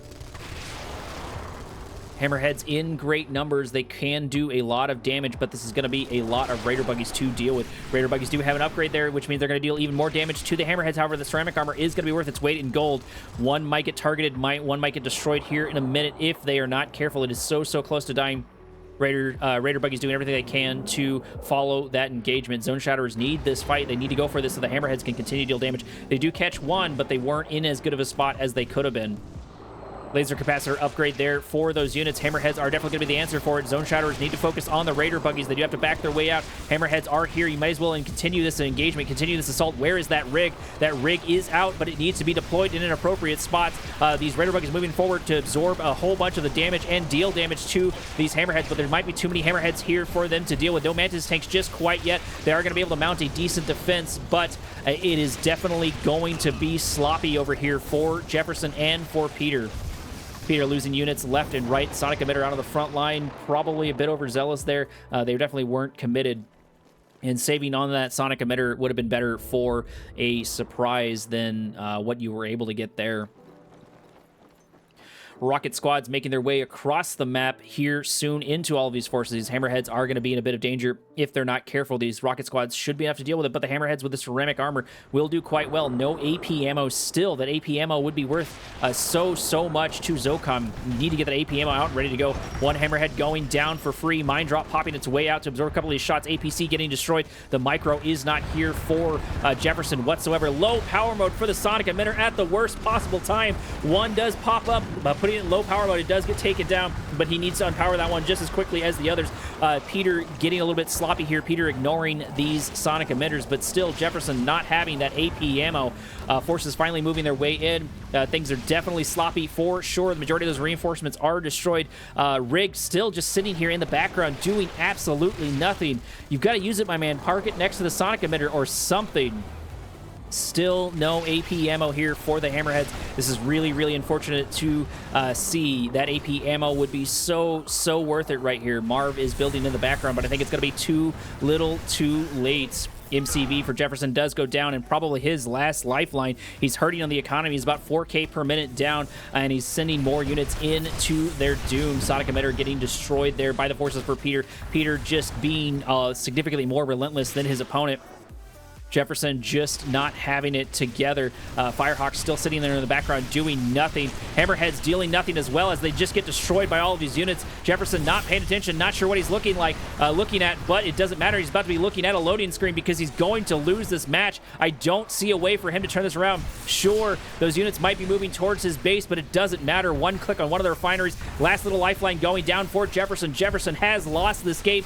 Peter's been significantly better in this match. Jefferson does have time to turn it around in another match, but not in this one. The fat lady has definitely sung. Just Jefferson might be a bit deaf to it. Tech center going down. Last little lifeline going down. At least the battle base is finally getting some action. A little late for it though, as it gets focused and destroyed. Firehawks did make their way back. A couple of them did get taken down, but this is Peter's game to lose. He has to sell off all of his units and his structures in order to lose this game, because I don't see any way that Jefferson can turn it around. He's only got 2 airfields. He's not even producing too many units here in the barracks. There it is, Air Factory going down. Air Factory number 2 also going down, followed by the command post, and soon to be Another point's going to be in Peter's side of the court. Last structure is down as Jefferson toughs it out, but there was no way he was going to turn that around there in the end.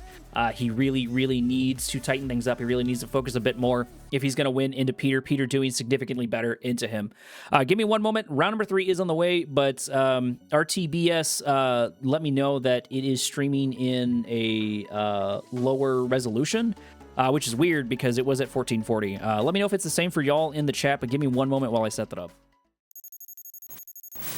Round number 3 takes place on a favorite. Tournament Odyssey. Over in the top right-hand corner of the map, already doing something sneaky. This is Peter in the nod. His opponent for the moment, still in the bottom left-hand corner of the map, needs to focus just a little bit better. This is Jefferson playing the Zocom. And we might actually already get a rush here in a minute. Operations Center is out. Scouting hasn't seen it just quite yet. Jefferson does have a scout here and is moving one in the south.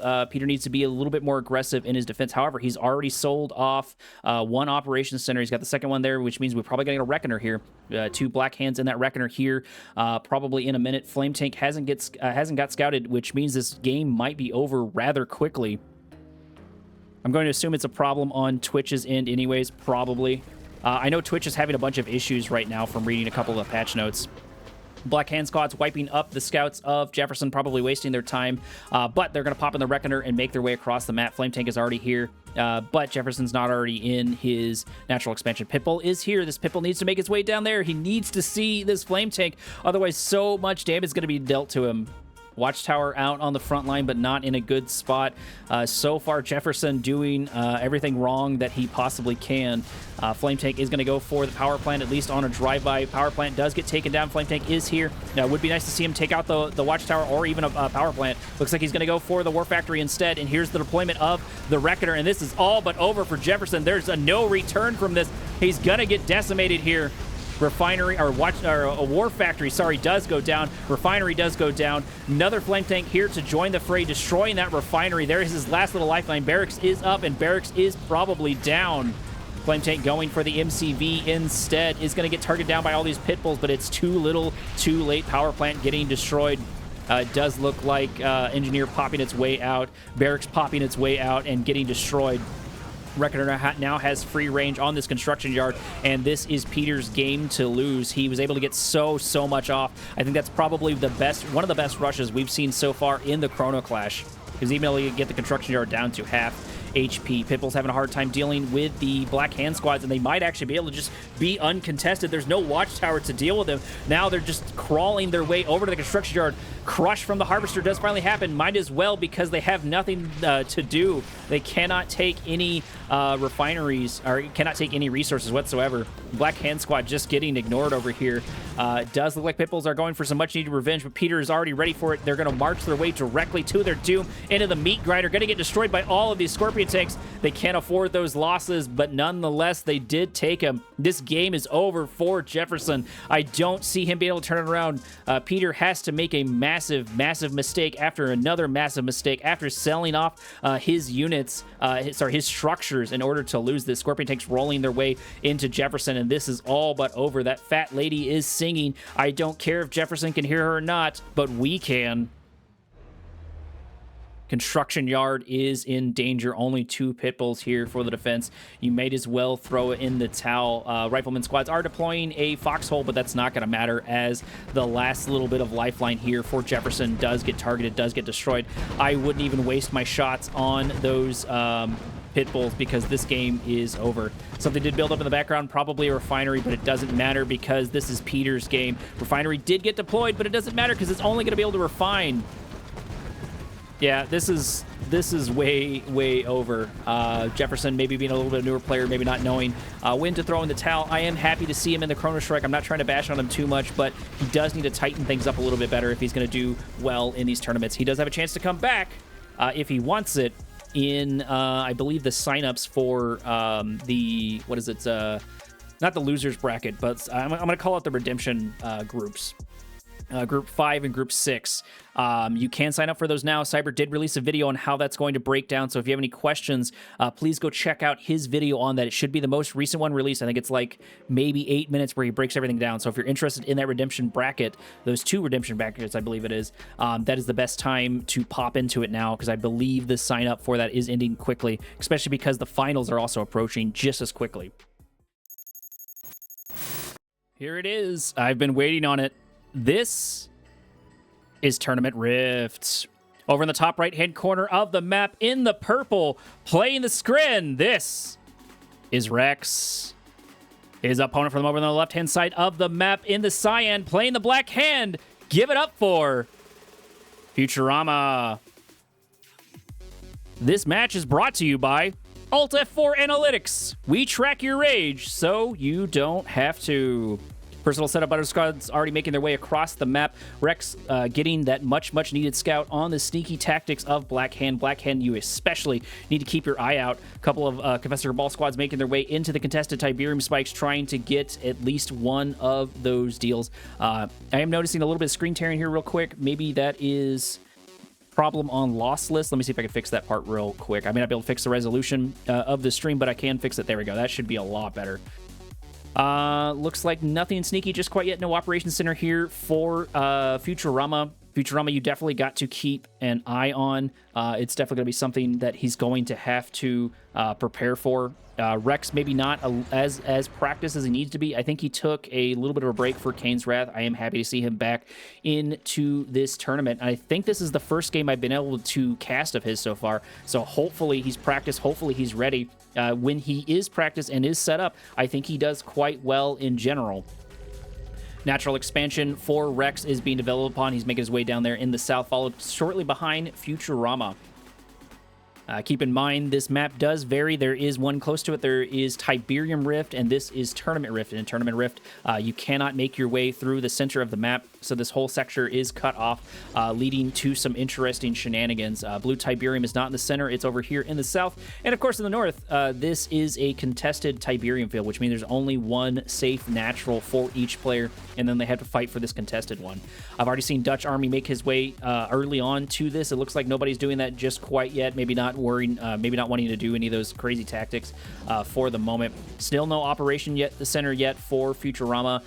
Still just one war factory. Secret tanks making their way over into the southern section of the map. Rex already capitalizing on that blue Tiberium. You love to see it, and it looks like their economies are pretty close to one another, but that blue Tiberium should make a difference. Each one's able to grab a contested Tiberium spike rather handily. Rex scouting out Futurama very thoroughly, sending those gunwalkers in, sending those buzzer squads in. They're going to see the transition into the Scorpion tanks. Futurama probably knows something is up and is producing Scorpion tanks here for the defense. They're not going to be able to do much into the buzzer squads, but they should do well into these units. Confessor Ball Squad's going to see the assault coming. There is the Shredder turret there for the defense.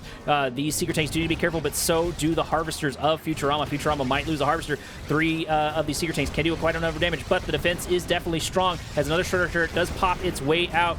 Scorpion tank does take a good chunk of damage, and it might get destroyed. One Secret tank does go down. The micro is here for Futurama. Futurama doing a great job. Futurama doing all the appropriate things that it needs to do. Already got a hand and nod out on the front line to produce these rocket squads. It does look like that Scorpion tank did go down, but that's not what Rex wants to do. That's not what Rex wants to get his hand on. He lost a whole bunch of Secret tanks almost for free. Granted, he did force a response from Futurama, but Futurama was just absolutely on top of it. Futurama was on the ball, did everything that I think you possibly could. I can't think of anything that I would rather see him do than exactly what he did. He built the Scorpion tanks for the defense, he scouted like he needed to, and he got the hand nod on that front line, producing those rocket squads. Rocket squads are a cheap defense, and they're so good into Secret tanks and really anything, especially if you're trying to buy time for your units to make it across the map there for the defense. Tiberium spike down to half HP so far. Futurama now grabbing some blue Tiberium for himself. 3 Scorpion tanks in the center of the map, and Futurama finally able to get some scouting off on Rex, sending that Raider buggy in. Photon cannon, words are hard, are going to take a couple of good shots off on it, but he does not care. The entire goal is to make it over here, which the Devourer tank may not allow it to happen. We're going to see here in a minute. For some reason, it's sitting in here, but maybe he's only concerned about that natural expansion. Tiberium Spike looks like it got a slight repair in the background, but was stopped rather quickly. Shields are out for the Gunwalkers. Gunwalker going to get caught in a fortunate position. Scorpion tanks are going to move their way in and destroy it. If it's not careful, it's at least going to go down to half HP, but it looks like they want the Devourer tank instead. Devourer tank grabbing a couple of resources here, which means it's got a couple of good shots off. Scorpion tank already down to half HP, even less than that. Does get taken down. 2 Scorpion tanks into the Devourer tank. Devourer tank might be able to get another win here, as indeed it does get it. Rex able to find good gains with that Devourer tank. I really need to sit down with a spreadsheet to see cost, as the Devourer tank actually wins the engagement into 3 of those units with the help of its powered shots. Rex probably feeling happy with that engagement. Killing a couple of those Scorpion tanks early on will help, and he's actually up to something sneaky. He's got his T3. He's got his Devastator warships out and ready to go. Futurama having his Flame tanks from using the Operations Center, and his T3 is ready to go. That was another Flame tank there in the background, as all of these Black Hand squads, all of these Black Hand infantry, I should say, are making their way into the center of the map. And most importantly, Futurama is... Sorry about that. Futurama is establishing a foothold over here. Tiberium Spike does finally go down there for Rex, so the further this goes on, the more that's going to hurt him. However, he does have a 3k lead, at least for the current moment, sending a massive wave of Harvesters probably into their doom if they are not careful. Professor Raw Squad is going to see the mass exodus of all these units. Rex maybe not paying as much attention as he needs to. However, these tripods are going to move their way in. They're going to do less damage into all of these units. There are a couple of other squads here to help out, and they can, if they get close, do a good amount of damage. So many Harvesters are making their way over here to absorb a couple of the shots for the tripods and for plenty of other things as well, as like the Devastator warships over here. Over in the southern section of the map, Futurama's not sitting idly by, as he's gotten 2 Harvesters there with an extremely small amount of units. One might just barely be able to make it out. Tripod moving its way in on Futurama. Futurama is in a bit of trouble. He does have that hand on the front line, but I think it's too little too late. Devastator warship is going to start focusing on it here in a minute. There are the Mantises here. Mantis is going for the Devastator warship, and it looks like Futurama is trying to continue his engagement. Rex did finally manage to win that. Mantis tank a couple of shots off on the Devastator warship, maybe destroying one of them, but it doesn't matter because the tripods are here. Futurama's probably already about to lose his construction yard. He does have the Reamer on the background. If he can get that out, that could change this fight, but I don't think he's going to get it in time, as indeed it does go down. He does force the sail off. Rex looking at top form, focusing on the construction yard, pushing Futurama, saying, "This is my land. This is my territory. Get out. My world. You're just living in it." Futurama entirely getting pushed out of the center of the map. That's got to sting. He's going to be hurting on resources. Rex has held a pretty consistent lead of a K to about 3k this entire time, and he's only going to increase those leads. He teched up early. He did everything right, and this is why I was looking forward to this match. Rex into Futurama.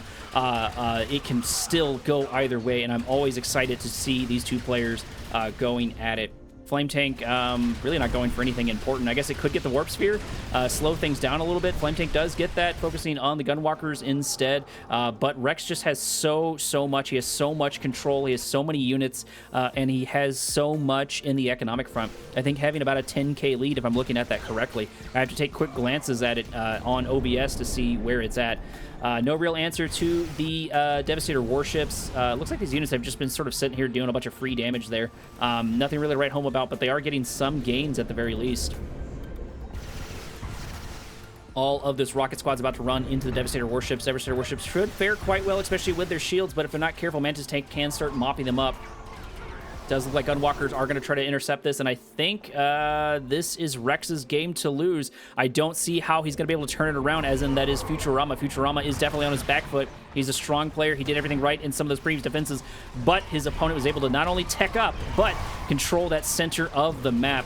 All that's really left is infantry, and it's not enough because the answer's already here, and it's already on the map, and it's all of these Gunwalkers. And while the Gunwalkers do that, the tripods can march their way inside of the base. Futurama does throw in the towel, giving Rex the first point in this match. I'm truly excited to see how this goes. Let's see how round number 2 begins to develop. Give me one moment.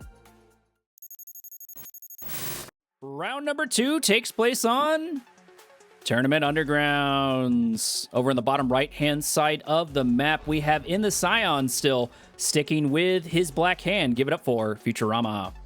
His opponent taking the point in the previous match, rocking the purple, also switching to... No, I'm sorry, sticking with Skrin. This is Rex in the purple. Professor Ball Squad's already making their way into the center of the map, which means there it is. There's the engineer. Futurama's going to go for that contested Tiberium spike. He needs to step things up into Rex. Rex coming out strong so far into that one Tiberium spike for free per player. Rex is just a little bit behind grabbing that, and Futurama's trying to capitalize on his Confessor for Ball Squads because they do fare quite well into Buzzer Squads. I think they do significantly better than a lot of the other forces. Making their way in for a scout. That engineer does make it into that contested Tiberium spike, which means he's going to be able to recoup that cost, get that easy 500. There it is, right there, the 500, and he's already making cash for himself. So he's already made up for that. No refinery just quite yet for Futurama or for Rex. It looks like both of those are a little bit behind. Rex not going for a second refinery. He's got a nerve center out and a warp sphere. I guess he's got a portal as well. I really don't know what he's thinking. Maybe he's trying something weird. Futurama did get his refinery out, even though he did have to power it down. It looks like he is moving his way over there. Devourer tank grabbing a little bit of Tiberium, gonna make its way into the center. But if he is gonna do something sketchy here, Rex that is, he needs to scout it out. You cannot. Okay, I take that back. Right on cue, there's the Gunwalker. Looks like I did miss that, and he's gonna see what his opponent already has out and going. Another Devourer tank is out, going to join this fray, going to join this assault. Drone ship going to try to pop its way over here. Attack bike is going to see what's coming. Would have been nice to see that Gunwalker run into it, but it is going to get a couple of free shots. One shot is wasted on that attack bike. Only spent a little bit of resources, and they can recapo over here. But Futurama knows what's up. He is producing that Hand of Nod. Plenty of rocket squads probably soon to follow, especially from Black Hand. One Scorpion tank here for the defense. Another one should be complete here in a minute. Those Devastator warships, or Devastator Devourer tanks, geez, are going to be something to worry about. Laser turrets out on the front line to absorb some of these shots, and it looks like they're here to stay. Drone platform has deployed, and it's going to have a hard time getting out. A good number of these units are beginning to build up. Professor Ball Squads to help out all of these rocket squads producing in the background. Scorpion tanks moving their way in. One Devourer tank is finally taking a bit of damage, but the micro is here for Rex. Rex continuing his assault. Photon cannon out of the front line. He is here to stay. This is going to be his all-in. Futurama does have that Tiberium spike in the background, selling off of one of the refineries to give Futurama a bit more resources.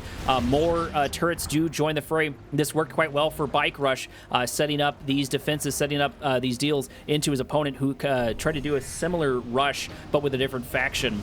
Buzzer Hive out on the front line, selling off of one of the facilities over here, giving him more Confessor Ball Squads. Futurama not able to harvest anything.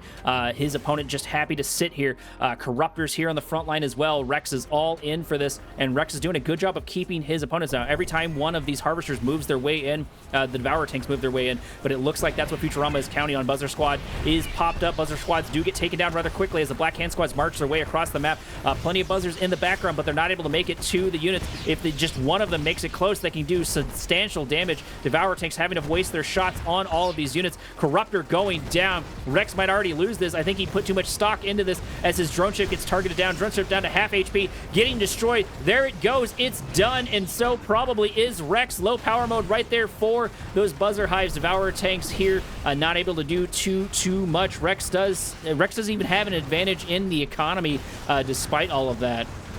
Devastator warship or Devourer warships moving their way in, and they do get destroyed. Rex throwing in the towel, making a quick game for Futurama. Futurama's defense was significantly stronger there, and it showed for sure. That gives 1 point to Rex and 1 point to Futurama. Let's see how match 3 heats up. Gotta let the scoreboard go for those who want to see it. We are back in round number 3 on the map I have troubles pronouncing. This is Atacama Road. Over in the top side of the map, holding onto his Cyan and switching over to Traveler, it looks like. This is Futurama. His opponent sticking with his purple, but also switching to Traveler. Give it up for Rex in the purple. Rex trying to subvert the expectations of Futurama, but Futurama holding fast in his defense, and Futurama actually doing the same thing to his opponent. Atacama Road is one of those maps where he can move quite quickly across the map. Fast legs on the horizon, disintegrators on the horizon. Looks like it's going to be at least 5 squads for this. We saw Phoenix get 6 squads out and split them up and group them in a perfect formation there, able to pull one off over on Bart Jones and see if that continues. Unfortunately, Rex is going to see it. Buzzer Squad's going to pop their way in, and the scout was not there for his opponent. Those Buzzer Squads should have popped their way out in order to see that coming. But will Rex respond in time? What is Rex's solution going to be? It looks like he does have a portal, and he is producing something in the background. It looks like it's going to be maybe a couple of Buzzer Squads. That wouldn't be the worst thing. Get a couple of Buzzer Squads in here to mop up these units. They are cheap, and they are fast to produce. He does have 5 so far, and that almost matches 1 for 1 each one of those. It looks like there's 4, 5, 6, 7 of these units. Maybe they're going to go for the easy kill. Maybe they're going to go for that Tiberium Spike. Gunwalkers here. Looks like Rex has all of the answers here for this. I think the only way these units are going to make their way in is if they split their attention, as in go around. Gunwalkers, Buzzers, going to be plenty to deal with that and set up for the defense. Futurama needs to change up his tactics. He already spent a whole bunch of money on that, and maybe he is not too concerned. He has already moved over to his natural expansion, with his opponent has not done the same. Rex has about 700 in the bank more per minute than Futurama, and Futurama is about 1,400 behind in total resources gathered, probably because of these disintegrators with the fast lays. Buzzer Squad moving its way over on this side. Hopefully that is the cue for Rex to move his units around, because if not, these units are going to be too close to worry about.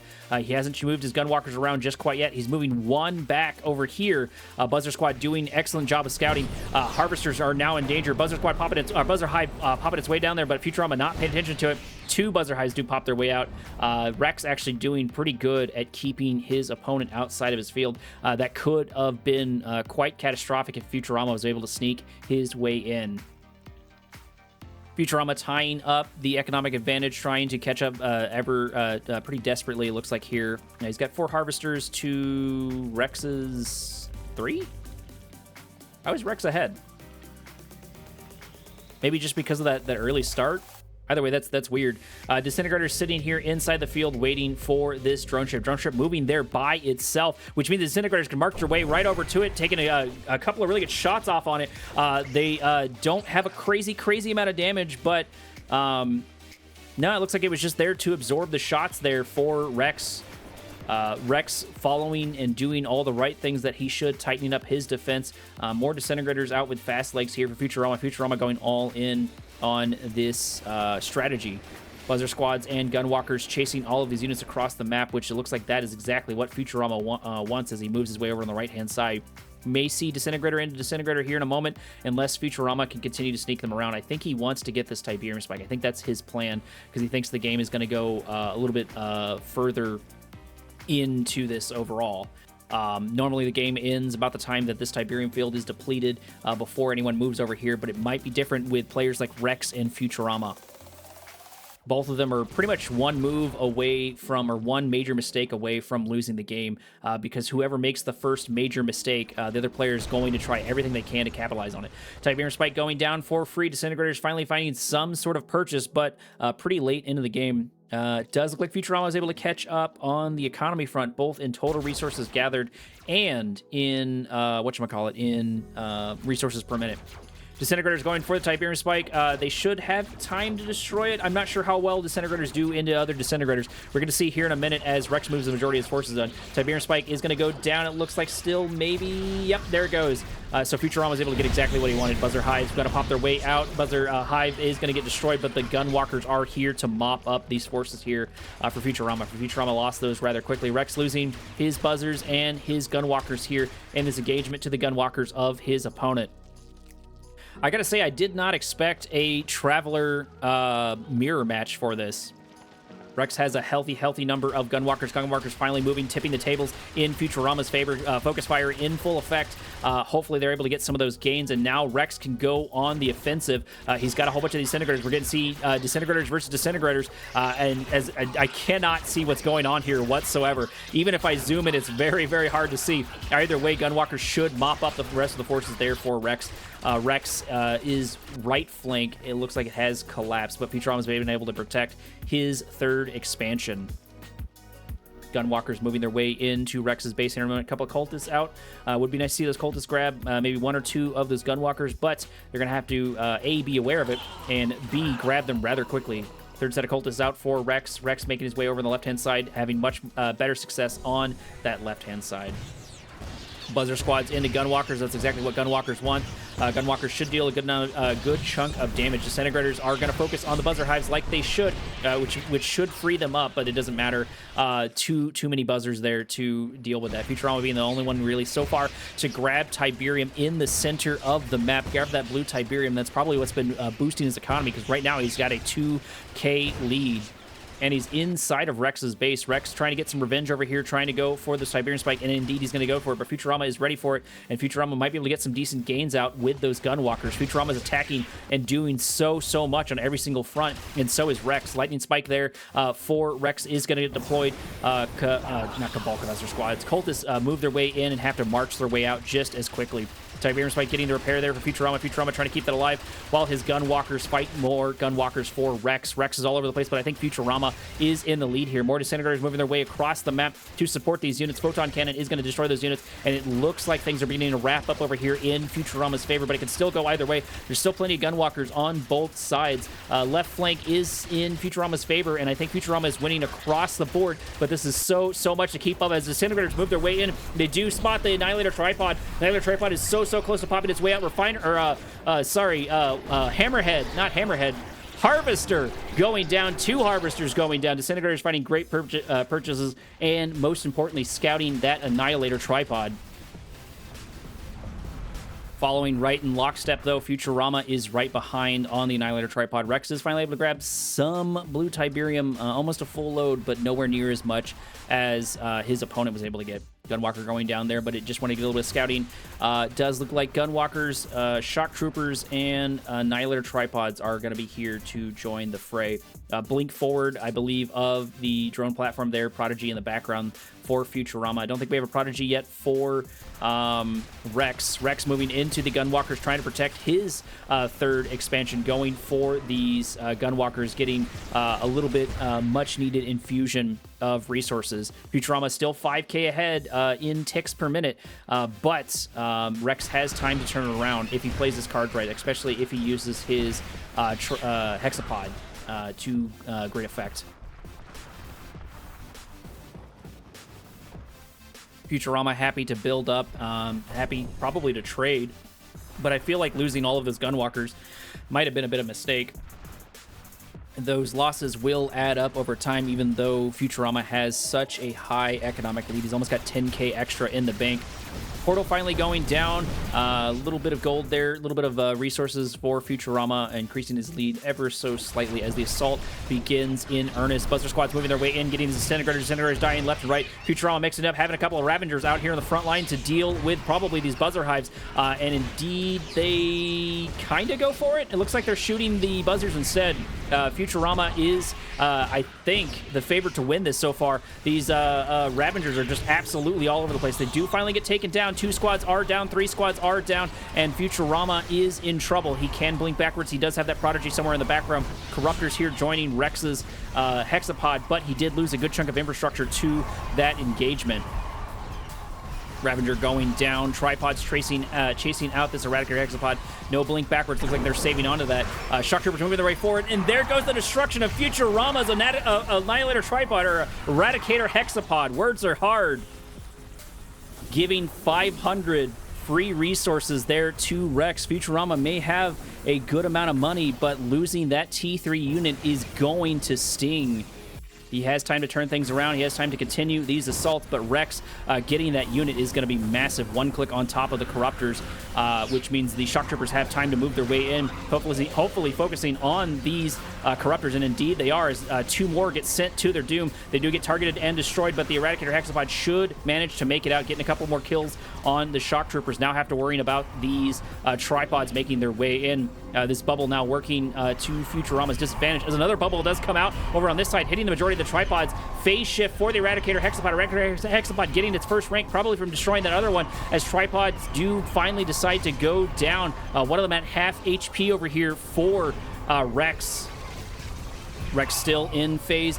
Tripod getting grabbed by Cultist, but Cultist getting destroyed just as soon as they pop their way out by these Shock Troopers. Shock Troopers having great effect on this battlefield. A couple of Corruptors should be able to join. One click, the phase is still on this Eradicator Hexapod. Futurama finally having to retreat over here. One Tripod might go down, but he does not allow it as he blinks it backwards. There it is, Prodigy saving it just in time. Futurama probably building another Eradicator Hexapod over here in the background.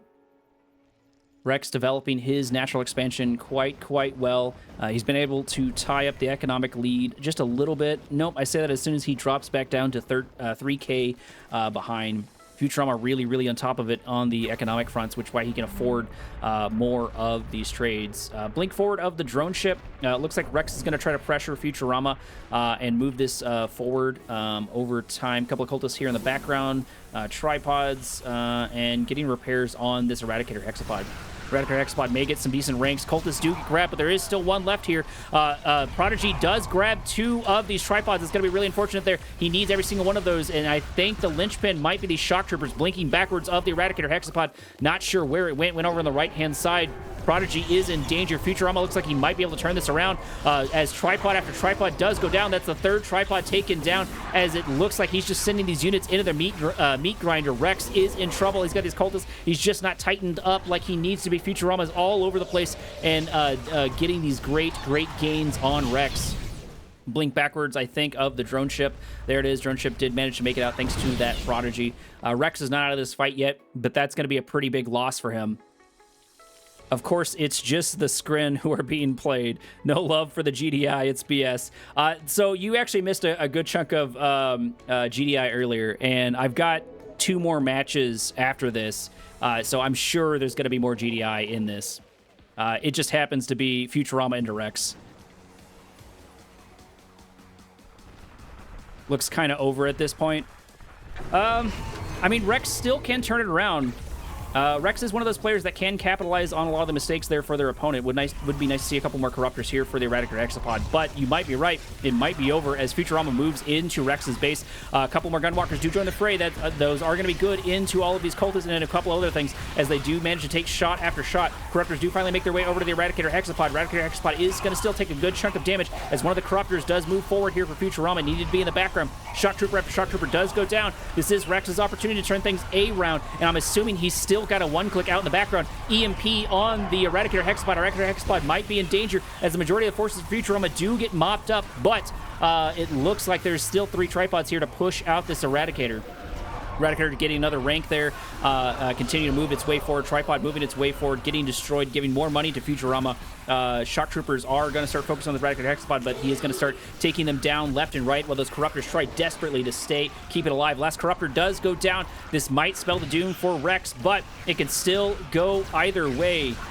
Shock Troopers and Ravagers going down over here for Futurama. Futurama looking pretty anemic in the front, but so is Rex. Rex does have defender's advantage, but he's losing unit left and right. Drone ship getting destroyed, giving money to Futurama, increasing his lead even further. We've got a heroic Eradicator Hexapod. There's the 1-click for it. It's still alive, but it just needs a little bit of damage dealt to it. I never thought I'd see a heroic Eradicator Hexapod here for Rex. If Rex can keep this thing alive, if Rex can get a couple of Corruptors to it, it'll make a world of difference. Another great EMP over here. Futurama might be in a bit of danger if he's not careful. Not sure why this Eradicator Hexapod is sitting here. He needs to be focusing his attention on it. He needs to back it out just as quickly as he possibly can. Not sure where those Corruptors went, but they need to engage over here. Phase is going to be over here soon, which means you just need 1 shot on it, and there it goes. There goes the heroic Eradicator Hexapod as it gets destroyed. Futurama losing his second one here in a moment, but still didn't think I would see a heroic Eradicator Hexapod. Ravagers getting grabbed there by the cultists. Futurama actually throwing in the towel, giving it to Rex. I need a moment to process that one. A lot happened in that one for sure. I did not think Rex was going to be able to turn it around. I was in the same camp that RTBS was in, but it absolutely surprised me. We got a heroic Eradicator Hexapod that was able to hold on long enough with 2 different phase shifts. No one clicks right there at the end, which is what I was expecting, but still, either way, much deserved point there from Rex. He was able to pull one off on Futurama, so let's see how he goes into the next match. Things seem to only be heating up. Is Rex going to knock out Futurama? We'll get to see here in a moment. Rex taking the lead in the last round, bringing us into Badland Hills. Badland Hills is brought to you by Skrin Home Decor. Nothing says welcome home like a warp spear in the living room. Over in the top right-hand side of the map, still playing this Cyan, switching to Black Hand. This is Futurama. Rex probably pretty happy in his defense, pretty happy in that last fight, switching to Skrin, but sticking with his purple. This is Rex. Rex going from Traveler to Skrin. Futurama going from Traveler to Black Hand. Futurama, I suspect, is probably going to go Man Spam and Avatar, because I've seen him do that time and time again into Skrin. Once he figures out his opponent is Skrin, I think he's going to have that in his back burner unless Rex makes some sort of critical mistake, because those tripods have a hard time dealing with the man spam. And just in general, it's a good combination to mix in a healthy splattering of the units, especially as Black Hand with their upgrades. Nothing crazy just quite yet. Futurama, we got to keep an eye on because he is liable to do something sneaky and pull one off over on his opponent, especially if he can get this scout in like he looks like he's wanting to. But item of note is the Buzzer Hive is inside here, so I believe that does give Rex vision on Futurama. Yeah, Rex does have vision. His radar's down, but he does have vision on this area. Natural expansion being expanded upon by both players right in lockstep of one another. Does look like Rex is the first to grab a little bit of blue Tiberium here in the center. There should be enough here for him to grab a full load, so hopefully that helps him on the economic front. I really thought Futurama had it in the bag. He was so far ahead on economy, but once again, I think production and microing destroyed economy there. Attack Bike and Raider Buggy going for the Harvester. I don't think they'll be able to kill it unless another bike does show it up. Actually, they may not be able to get it. Rex can't really afford this a loss early on. He needs to send something here for the defense because it is going to get taken down as the Attack Bikes do get a kill for free as it just walks into their den. There it goes. Secret Tank is here, but it's too little too late. Rex cannot afford making these mistakes this early into the game because Futurama is going to capitalize on every little bitty thing. And speaking of capitalizing, going for the second Harvester, killing the second Harvester would be a nail in the coffin. Wouldn't win him the game, but would get him really close. Harvester going down to half HP. Secret Tank engaging that Raider Buggy. Attack Bikes having to back their way out. One Attack Bike getting close to getting destroyed. Futurama not having enough Attack Bikes to continue that assault. But he did get that Harvester down to half HP. Rex moving into the center of the map with his Seeker Tanks. Maybe trying to get a little bit of revenge on his opponent, but I think Futurama's already preparing for it. It's got a couple of these Confessor Cabal squads out. They might be here for scouting, but they are going to see these Seeker Tanks. One Rocket Squad in the background. Maybe they're just here to absorb Jamids. Maybe they're here to pop their way inside that garrison. That would be a good spot for Black Hand to pop their way in, especially if they're worried about the Seeker Tanks. Seeker Tanks being pretty fast, making their way over into the old main base of Futurama. Futurama already preparing for it, already has a Scorpion Tank out on the front line, but one Scorpion Tank is not going to destroy 4 Seeker Tanks. For some reason, Rex does back off, maybe sensing something in the background, maybe playing a bit more cautious, because you've got to be careful with players like Futurama, especially when he is playing Black Hand. No Operations Center, and it looks like the garrison troops are finally going to go down here. The Buzzer Squads are going to get taken out, destroying that vision there for Rex. Seeker Tanks rolling their way back into their base. Rex losing control of the center of the map. All these Scorpion Tanks march their way in, backed up by Rocket Squads and Confessor Cabal Squads, and probably a couple of Bike and Buggy here in the background somewhere, I'm guessing. Nope, Futurama wants to make me a liar. Nope, there's a single Buggy. Buggy moving its way in, doing what it needs to do, scouting out what he's going to see while Futurama has time to build up his forces. Futurama has time to group up his forces. Concave in full effect. Gunwalker's only going to be able to do so much here, but they looks like they're here to absorb the damage. Devourer Tank out on the front line. Buzzer Hive out on the front line. Seeker Tank should be able to do a good chunk of damage here. The problem, I think, is going to be the Rocket Squads here in a minute. He needs to hold on to a couple of these Gunwalkers to win this assault in earnest. Seeker Tank after Seeker Tank does get taken down as the skirmish continues over here for this side of the map. Futurama not letting up. Shields there for the Seeker Tanks. Seeker Tanks having to back their way out. Devourer tanks now finally getting targeted after a bit of damage. There is the one click, but it looks like it's down just as soon as it spawns its way there. Buzzer Squad's not quite able to make it to the units, able to get a couple there in the background. Futurama looking in top form here, destroying unit after unit. Rex in a bit of trouble, but that might be the answer right there. Annihilator Tripod should deal with a good chunk of these units, but it's going to have a hard time dealing with this. But the Buzzer Squad should be able to do that. Everybody's doing everything they possibly can and doing it right. It's nice to see it. It's nice to see the skill execution of them going back and forward as the last Scorpion tank does go down, but Rex making a bit of a mistake here. Auto-harvesting, losing a harvester there for free. Futurama may have lost his assault, but the damage is dealt for sure. He's able to get a couple of good things for free. Moving into this garrison may not be a bad idea for these rocket squads, a couple other units, but the problem might be running into these buzzer squads. Futurama has lost his assault. Flame tank making its way in the north, but the harvesters do notice it. I feel like at that point, I would have just tried to continue to kill those harvesters. That would be 3 harvesters for free. Rex keeps sending them in to their doom. There it is. Flame tank just sort of died for nothing. That's going to be unfortunate there for Rex, or for Futurama. Not sure if he's been able to produce another one just quite yet. Looks like there it is. It snuck its way over in the north, sneaking its way over. Looks like we did get a one click there, destroying the refinery as the flame tank moves its way in, going for the other refinery. Lightning Spike is not going to be able to hit this unit on the other side of it as the extractor does get targeted, does go down. It's about half HP. Tripods make their way across the map, and there it is. There's the other refinery taken out. He cannot afford those losses. He's lost. No. Is he going to get the T3? T3 is so close to going down. Just barely managed to save it, though. Tripods still making their way across the map. Rex trying to get some much needed revenge, but he is forced to solve a couple things over here in the background as another flame tank sneaks its way in, going for the T3. It's so close, and there it is. T3 going down for Rex. He does have tripods in Futurama's base, but Futurama could not care less. He got exactly what he wanted out of that. He got everything that he could have wanted and more. Futurama in his A game for sure. Rex needs to step it up. Rex is not doing bad, but Futurama is definitely doing better in my opinion. And there it is. We've got the Purifiers mixed with all of these Black Hand squads. I always forget that Black Hand has Purifiers instead of Avatars, but they're still good nonetheless. A couple of Mantis tanks here in the background, probably worried about maybe drone platforms or a couple of the Devastator warships. Tripods are in danger. They're going to have a hard time dealing with rocket squads. There are a couple of gunwalkers here, but there's only 2, it looks like. A few buzzer squads. Devastator warship going to get taken down here. Futurama is in a really great spot. Tripod going down there. Tripods marching their way to their doom, running into all these units. They're just going to have a hard time dealing with all of this. Rocket squads just have an absolute field day with this. Rex losing more harvesters there in the background. I don't see how Rex is going to be able to return from this. Futurama has such a massive economic lead if you're looking there, and there it is. He's thrown in the towel. He's lost too much. He lost 2 refineries. He lost the engagement in the south, and he lost his T3, and ultimately lost the round.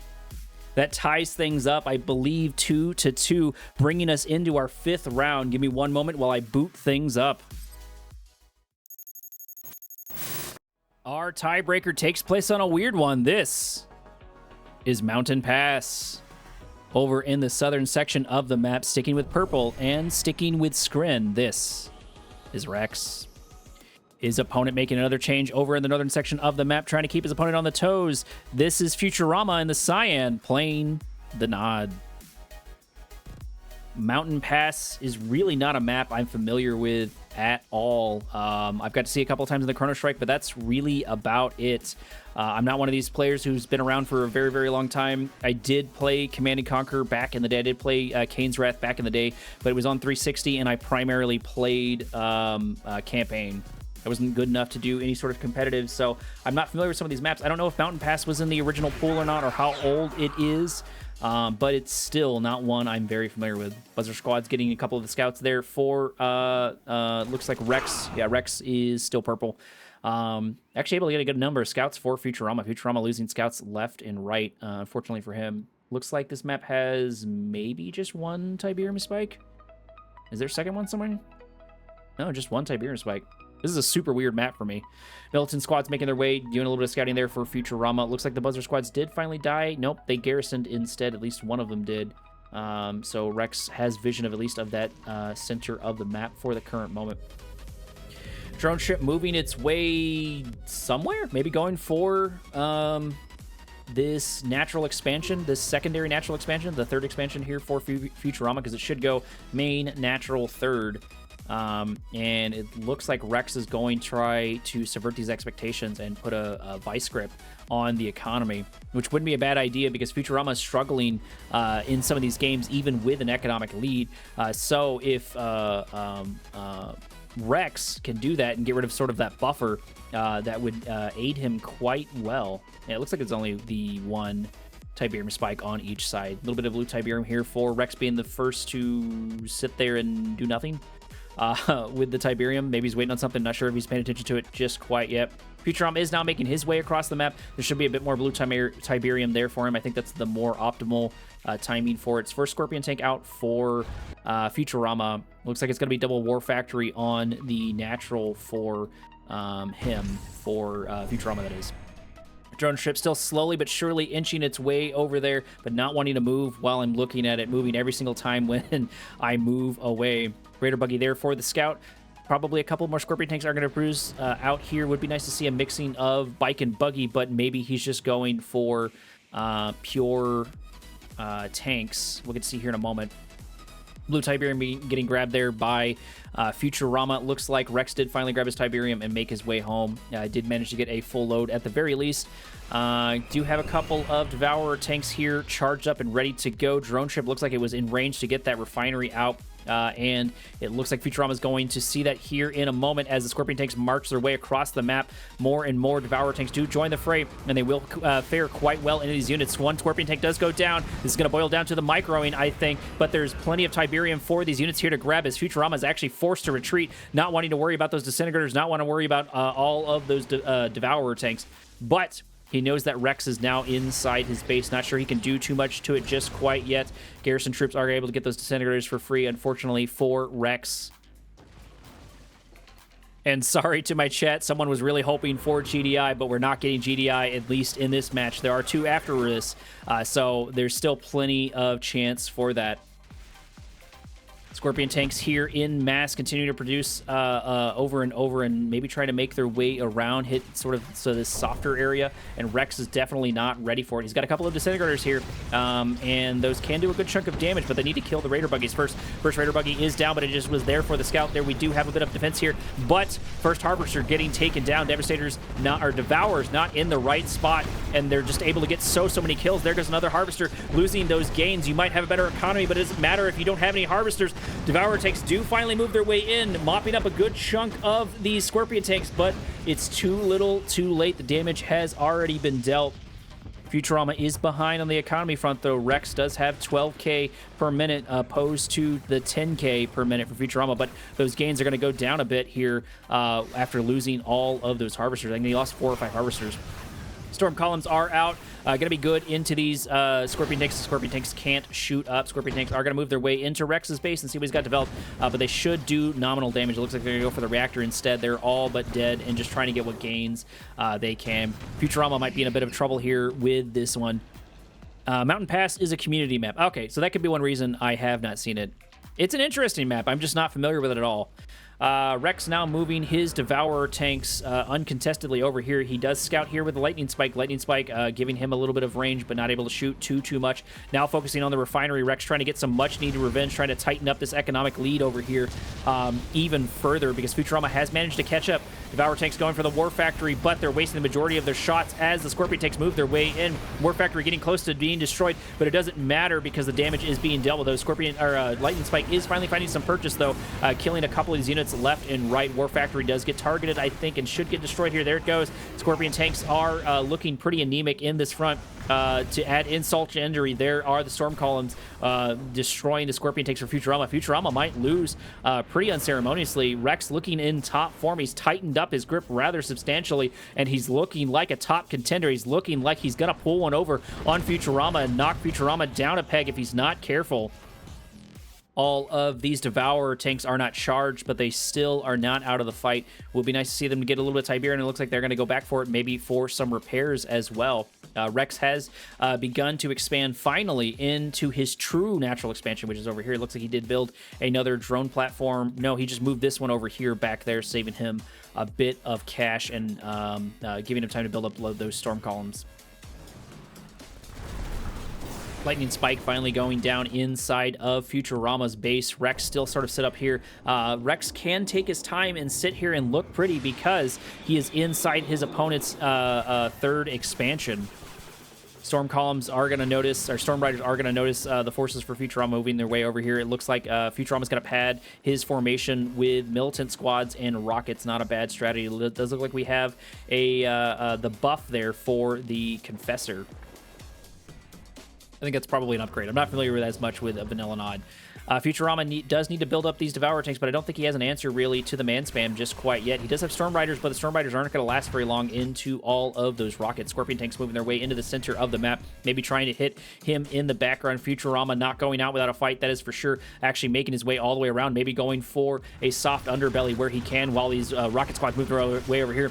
There's the phase for the Harvesters, meaning the Harvesters are going to be able to continue doing what they're doing. There's the answer to it. There's the shielded Gunwalkers. That's going to be plenty to push out these forces. Futurama now engaging over here on the on the natural expansion there for Rex. Rex is in trouble, at least when it comes to this. He could lose all of his economic gains as Harvester after Harvester does pop its way down. Buzzer higher on the front line, but it's not really going to be able to do too much as all these Harvesters do get taken down. Storm Riders do march their way in, but it's too little, too late. Tripods going the wrong direction as another Harvester does go down.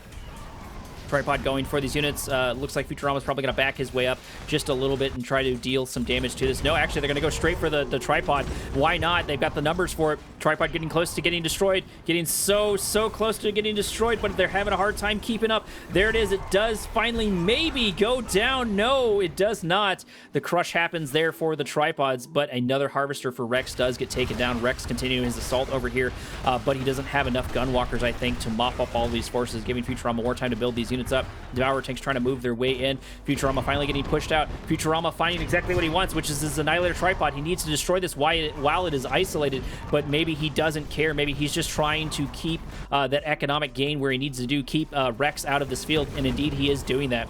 One Tripod going down to half HP. Storm Riders moving their way in. Another Harvester there for Rex going down. He cannot keep those things alive to save his life. Couple of Devastator warships out on the front line, but man spam is going to be the name of the game. Futurama still has time to turn this around. He's got to be hurting in the economy. He's behind in total gathered and resources per minute, but just ever so slightly in each category.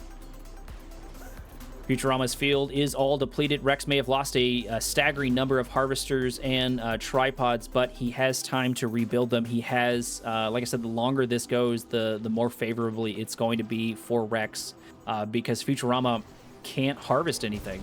It doesn't matter how good of a player you are if you don't have the resources.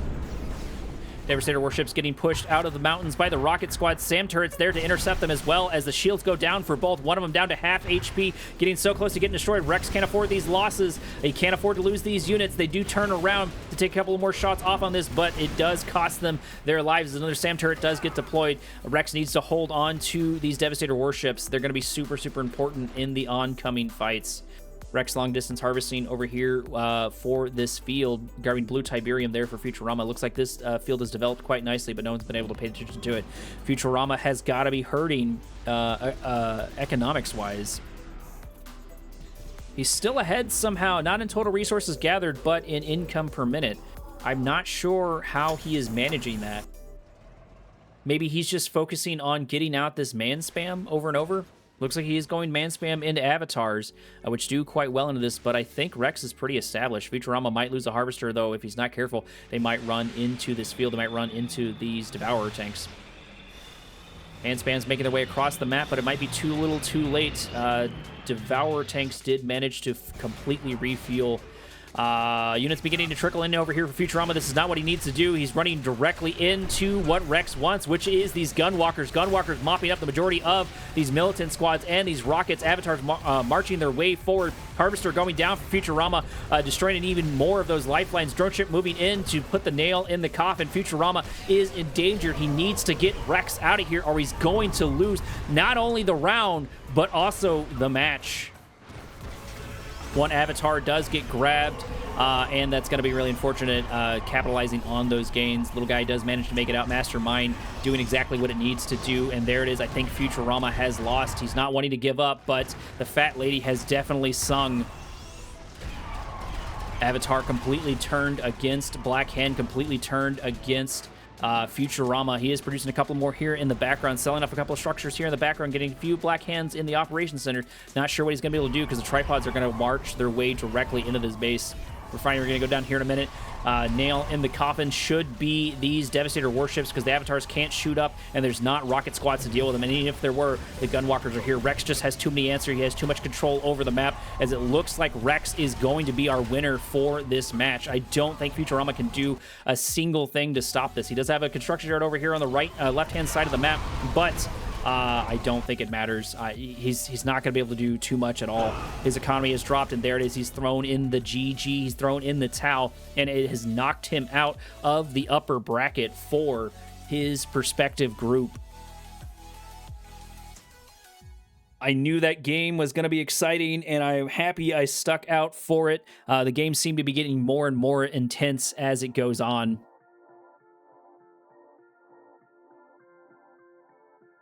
Devastator seeming kind of good on this map. Yeah, I agree. Terrain advantage makes a good use for it. Although a couple of those mountains, you did see Futurama was able to shoot rockets over to those mountains. There is some play you can do around it, but they do seem quite well on that map. And I think that map kind of favors Skrin overall because one of the things you were able to see Rex capitalize on is he was able to move his drone ship directly across. Like he could make a straight path directly to Futurama's third expansion. Match number 5, round 1 takes place on Tiki Turmoil. Starts over in the top right-hand corner of the map, playing the pink in the GDI. This is Firestorm. Over in the bottom left-hand corner of the map in the Zocom, playing the cyan. This is Futurama. You asked for GDI, and here it is. We get not only vanilla GDI, but GDI sub-faction as well. Before I forget, Tiki Turmoil is sponsored by Quantum Fanny Packs. Infinite Space. Highly flammable. GDI actually starting off with an airfield, something I normally get to see for Zocom. So Futurama cooking something up in the background, but it's hard to subvert expectations for a player like Futurama. Actually, we're getting an all-in Firestorm, doing an all-in, 2 air factories, Orcas out and ready to go. He's going full send for this. Looks like probably an engineer popping its way inside of that. Gonna go for Futurama. Futurama hasn't scouted it out just quite yet, which means these Orcas have time to build themselves up. And it doesn't look like Futurama is going to be able to see this coming at all.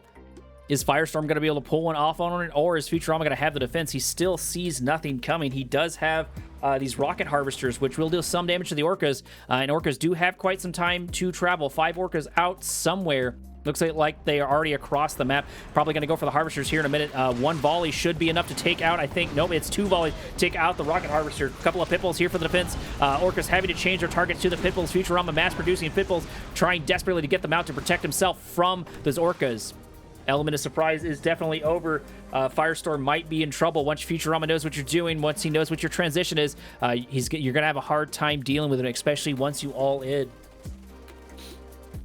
Futurama definitely having a lead in the economy. He needs to produce more and more of rocket squads and a couple of these pitbulls, and his opponent's gonna have a hard time just sort of dealing with it in general. Only 1 harvester here. It looks like didn't produce a war factory and get that second one out. We are getting a couple of reinforcements here for Firestorm. Firestorm deploying them, really not sure where. It's going pretty deep. If he's not careful, he's gonna run into pitbulls. No, Pitbull's nowhere to be seen so far. Futurama not paying attention, maybe a little bit asleep at the wheel, but I'm not sure it matters. They're going to run sort of into their doom here in a minute unless the Orcas are coming in the background. Watchtower does pop its way out. That should do plenty of damage to even this upgraded Pitbull. Orcas moving their way in and walking directly into all of the pitbulls getting destroyed before really any damage can be dealt. Reinforcements going to go down here rather quickly. Futurama, I think, has this one in the bag. I'm not sure how Firestorm is going to be able to turn this around. Firestorm losing the last little bit of his reinforcements. Mine Drop does get deployed, but it doesn't matter. It is in the field, but there it is. Firestorm has thrown in the towel, giving the first round to Futurama. I think Futurama is definitely the favorite to win that, especially with I really don't think he did bad into Rex. I think Rex just had the better faction for that map, and he did fare well into that one. Either way, give me 1 second as round number 2 boots up. Welcome to Tournament Odyssey. Over in the top right-hand corner of the map, switching his color to blue and moving to screen. This is Firestorm. Futurama over in the bottom left-hand corner of the map, sticking with his Scion and playing the Black Hand.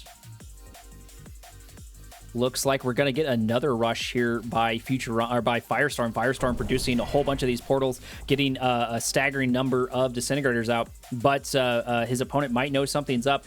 He is going to see a couple of them with these Confessor Cabal squads. They are going to get taken down, but not before that happens. Hallucination and Grenade forcing most of these units to destroy each other. This rush might be over before it even begins, as the majority of those forces do get taken down. Futurama now has even more time to build up his forces, has even more time to get a couple of units out. All he needs to really do is get a hand nod or something out and ready to go. He does have a Shredder turret here for the defense, which means it's going to force his opponent to move around, but more and more disintegrators are being produced over here. Shredder turret is going to get targeted down. Looks like they're going to go for the hub. There is the one click over there, focusing on the construction yard, which means the construction yard is going to have a hard time preparing for this. But there are a couple of Raider buggies being produced in the background. Firestorm doing all the right things, but Futurama's doing even better things. These Confessor Cabal squads doing a fantastic job, hitting grenade after grenade, forcing them to destroy each other. One click, getting close to going down. There it is, which means that more and more of these turrets can pop their way out. Futurama should fare quite well. Power plant getting targeted down, does get sold off, saving a little bit of money there for Futurama. Futurama still able to grab some resources. There it is. Firestorm is already knocked out of that one. Maybe he's just going for pure rushes, which I don't blame him. I don't think he's going to win a standard fight against Futurama, so he's trying to keep him on his back foot. He's trying to get these weird rushes out, and that might have worked against a lesser player, but those Confessor Cabal squads getting those grenades off really made a difference and bought him even more time that he needed. Yeah, a whole 2 minutes and 6 seconds. Give me a second as the third match boots up. Welcome to Hampstead Gardens. Over in the top right-hand side of the map, sticking with his Black Hand, sticking with his Cyan. This is Futurama. His opponent down more than a couple of points, sticking with GDI, maybe trying to go for a little bit of powerhouse, playing in green. This is Firestorm. I doubt we're going to see a rush from GDI, but that doesn't mean we're not going to see a rush from Futurama. Maybe Futurama is going to try a rush of his own, ending this match rather quickly, but that remains to be seen. And I think that he's going to have a hard time, like I said, dealing with Futurama in a knockdown, drag-out sort of fight. It's definitely going to be pretty difficult for him to do and difficult for him to deal with. It does look like Tiberium spikes are being grabbed by both sets of engineers. Futurama just a little bit ahead on that front. I was not able to watch the economy really in the last two games because they happened rather quickly, and I'm not sure it would have mattered because it was 2 rushes in a row from Firestorm. War Factory is out. Refinery probably on the horizon. Looks like it's less than halfway there for Firestorm and a bit more than halfway for Futurama. I'm going to see that probably deployed here in a minute, and then followed by, I'm guessing, would be a power plant. No operations center or anything like that quite yet, but it might still be too early for that. Raider Buggy moving its way into his opponent's base. Not a bad idea to get a little bit of scouting out, especially considering those 2 back-to-back rushes that Firestorm did try to push through. Raider Buggy going to see everything that it can see and back its way out completely unscathed. His opponent not getting a scout on Futurama, which could quite sting. There are the Rifleman squads for some reason split up over there. Rifleman squads moving their way in. Going to see that there is no operations center, at least quite yet, for Futurama. That's going to be important. Got to keep an eye on those pesky and sneaky nod players. Looks like they're both moving their MCVs pretty close to identical times. Nod deploying a little bit sooner. Sorry, Black Hand deploying a little bit sooner. Firestorm finally able to get a scout inside of his opponent's base and pop a foxhole down and doing traditional GDI things, going for that power plant, being a pest and getting scouting out the whole time. It looks like Futurama has been the one that's not been able to get as much scouting out as maybe I would like to see, but I don't think he's expecting sneakiness with GDI. There is the refinery for the natural expansion. Futurama still a bit ahead. Looks like they're tied so far on the economy, but I think harvesters are in the favor of Futurama for the moment. Right on cue, though, there is the other refinery there for, let's say Rex, for Firestorm. Raider Buggy making it into the natural expansion, seeing that his opponent is right there with it. Looks like it's going to be mass Raider Buggies here for his opponent. Maybe he's expecting another airfield or something like that. I guess that wouldn't be a bad thing to predict, and indeed we might get one because we've got the command post. Not sure if he's just going to go for pure AP ammo, but I think he's probably going to go for an airfield. He does still need to do something weird in order to deal with Futurama, because like I said, he's going to have a hard time dealing with him if it's a standard fight. APC's out here for Firestorm. Futurama continuing his scouting, continuing his poking around. So if we get weirdness here in a minute, we will see it. Probably AP ammo here in the background. That would make sense for the APCs. Futurama sitting pretty inside of his base, building up a couple of infantry, setting up his bike and buggy here in the center. It looks like that's what he was building the Raider buggies for, was to accompany his bikes and start his harassment. Shatterers look like that's going to be the transition for Firestorm. Those will be good into pretty much everything that Futurama has so far. So hopefully he's able to pump out a couple more of those because he's going to need them. There's a second one, possibly followed by a third one, but Futurama is continuing to keep up his scouting, keeping up his vision, and seeing what his opponent, so he's got time to transition when he needs to.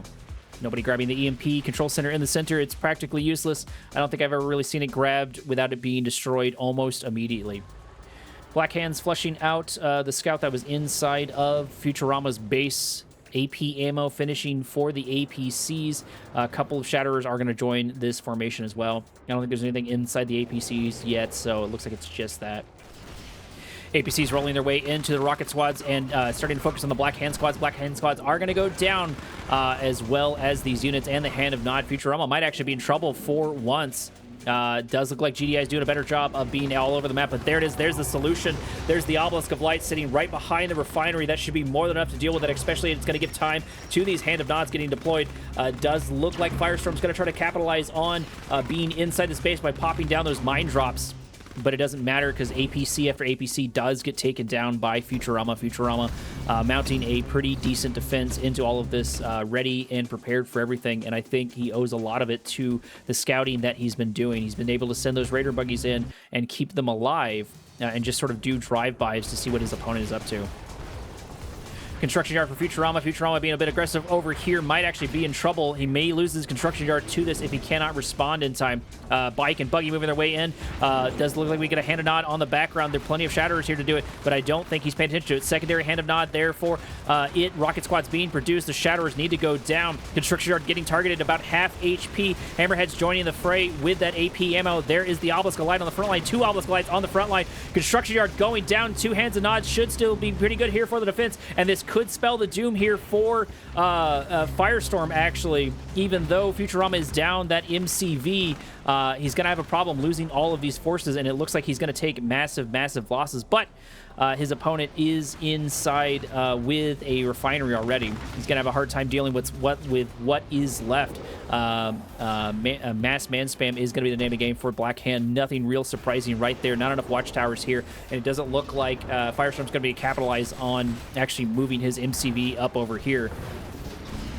Futurama just making really no mistakes other than losing that MCV, but even when he lost that MCV, he made it cost Firestorm, and Firestorm's just had a hard time keeping up as the last Hammerhead does go down. I don't think he can turn this around. What's the economy looking like? Looks like Firestorm is 2K ahead. That can help. A couple of reinforcements popping their way in, but they're going to get destroyed before even a couple of them can get deployed. A few pit bulls on the front line, but that's not going to deal with this man spam. Shatterers will have a better time doing that, but these Shatterers are so weak. They just need a couple of shots here and there. They're going to walk right into the Obelisk, and the Obelisk is going to destroy them. There it is. Obelisk does get another one. I don't think Firestorm can afford these losses, but he's trying to clear out that Obelisk, and it looks like that is going to be the name of the game. And an odd steal here on the front line. Futurama probably forced to long-distance harvest, but he was able to build his rebuild his MCV there in the background. And Firestorm took so many losses from that engagement. He's going to have a hard time keeping up with Futurama. He is still ahead on the economy, and he is more established over here. Yeah, it looks like he did get a good number of watchtowers out. Probably a little bit too many for my liking, but he was able to hold on to his base and push Futurama out, which is not an easy feat. It does look like we've got our Tibcore rockets inside of our attack bikes, so we're going to see some hit-and-run tactics here in a minute, and why not? May as well go for that backline. It looks like they're already doing it, as a couple of bikes are destroying the old main base here for Firestorm. Firestorm losing a watchtower, Firestorm losing infrastructure and losing power plants, and no response there from his opponent. Obelisk Light once again on the front line, destroying the APCs, now focusing on the rifleman squads, but not able to hit these Shatterers, dealing the real damage. Obelisk Light about half HP, turning it into at least somewhat of a base trade over here, as main base after main base does go down. War Factory does get destroyed. Obelisk of Light is left, and I'm not sure Obelisk of Light can quite reach them. Shatterer is just going to sit there for the current moment. More and more attack bikes join the fray. They're probably going to go for the infrastructure here, but they are starting to sit there, and they are going to take damage from that Orca Strike. Tibcore rockets doing so well for Futurama. Futurama looking for another soft target. Is going to take a couple of shots off, killing one of the hammerheads, which Firestorm really cannot afford to take losses for that. Now going for the Tiberium Spike instead. Why not? May as well capitalize on that while you can, because his opponent cannot really respond to that. Does look like the Shatterers were able to get the Obelisk of Light, but at the cost of getting destroyed. Maybe a bit of a bug here. This Confessor Cabal squad's not dying. That's super weird. Attack bikes taking a couple of pot shots off at the Rifleman squads, but it looks like they're a little bit blind and keep missing over and over. Futurama's rebuilt a healthy number of his Black Hands, and they're probably going to move their way over here. It looks like Firestorm's held on to the majority of his watchtowers, which he's going to need for the defense. Attack bikes running into probably not what they want to, which are these Shatterers. Futurama's doing everything he can, though, to split them apart and continue getting his kills, and his microing is pretty good here. It is going to help him out quite significantly. Harvester's getting targeted for Futurama. It does look like we did get that mortar upgrade in the background, but I'm not sure how much it's going to be able to do. Shatterers over here in the background now beginning to focus their shots on the Harvesters, not really focusing on too much. It would be nice to see them hit this clump right there, because that would have been a lot of splash damage. No real focus fire here from Firestorm. Firestorm needs to tighten it up. This could have been a golden opportunity for him. Futurama is now moving in to his opponent's base. 5 watchtowers are going to be quite formidable to deal with, but he might have the numbers in order to deal with it. Futurama, that is, might have the numbers to deal with it. Firestorm really missing a golden opportunity inside that field. Watchtower after watchtower going down. Only 3 of them remaining. All of these units are left. Does look like they're beginning to focus on all of these Harvesters. Marv does pop its way out. That should help in the defense. Harvester moving its way forward for the crush, but it does get destroyed. Plenty of damage being dealt to the Marv. Marv already getting close to half HP. If it's not careful, it's going to get taken out as well. It's already so close. It's taken so much damage. Futurama focusing on the targets he needs to. Going for the throat. Going for the economy. And is indeed going to go for that left and right. Marv taking even more damage, getting close to getting destroyed. Another Harvester getting targeted. Another Harvester might go down. It does just barely manage to hold on and give a little bit of infusion of resources, which they need, but the assault's not over because Futurama has a couple more forces on the horizon, and they're moving their way in, destroying these watchtower. Another watchtower going down, only 4 remaining for the moment. Marv did pop 3 engineers in it. That should help, and that's probably his best bet, keeping that Marv alive, but he can't keep his Harvesters alive as they go down left and right. Watchtower goes down. Harvester goes down. If the Marv's not careful, it may also go down. It has 3 engineers in it, but these units can deal a good chunk of damage. Another watchtower popping its way down. Somehow, Firestorm managing to hold on.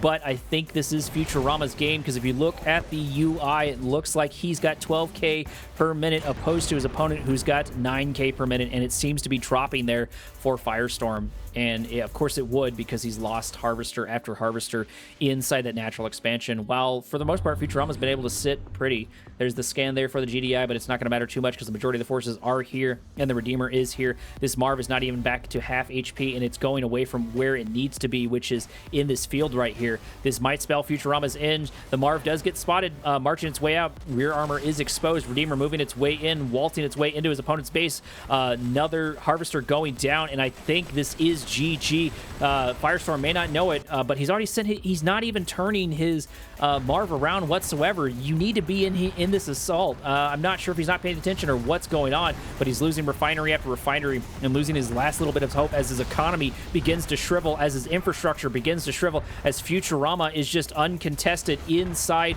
of his natural expansion. Construction yard now getting targeted over here by Futurama, but this is all but cleanup game for them. Raider buggies do have their EMPs, which means they can move their way in on the Marv. Marv going to get exposed, facing its rear exactly where it doesn't need to. A couple of hammerheads moving their way in. A few Voxholes are going to get deployed here for the defense, but it doesn't matter. There's the GG. Futurama's done too much damage. He's destroyed too many structures in order for it to mean anything. Marv not in the right place at the right time. Firestorm trying everything he can desperately to hold on to that fight. But of course, he does get knocked out, and Futurama does continue.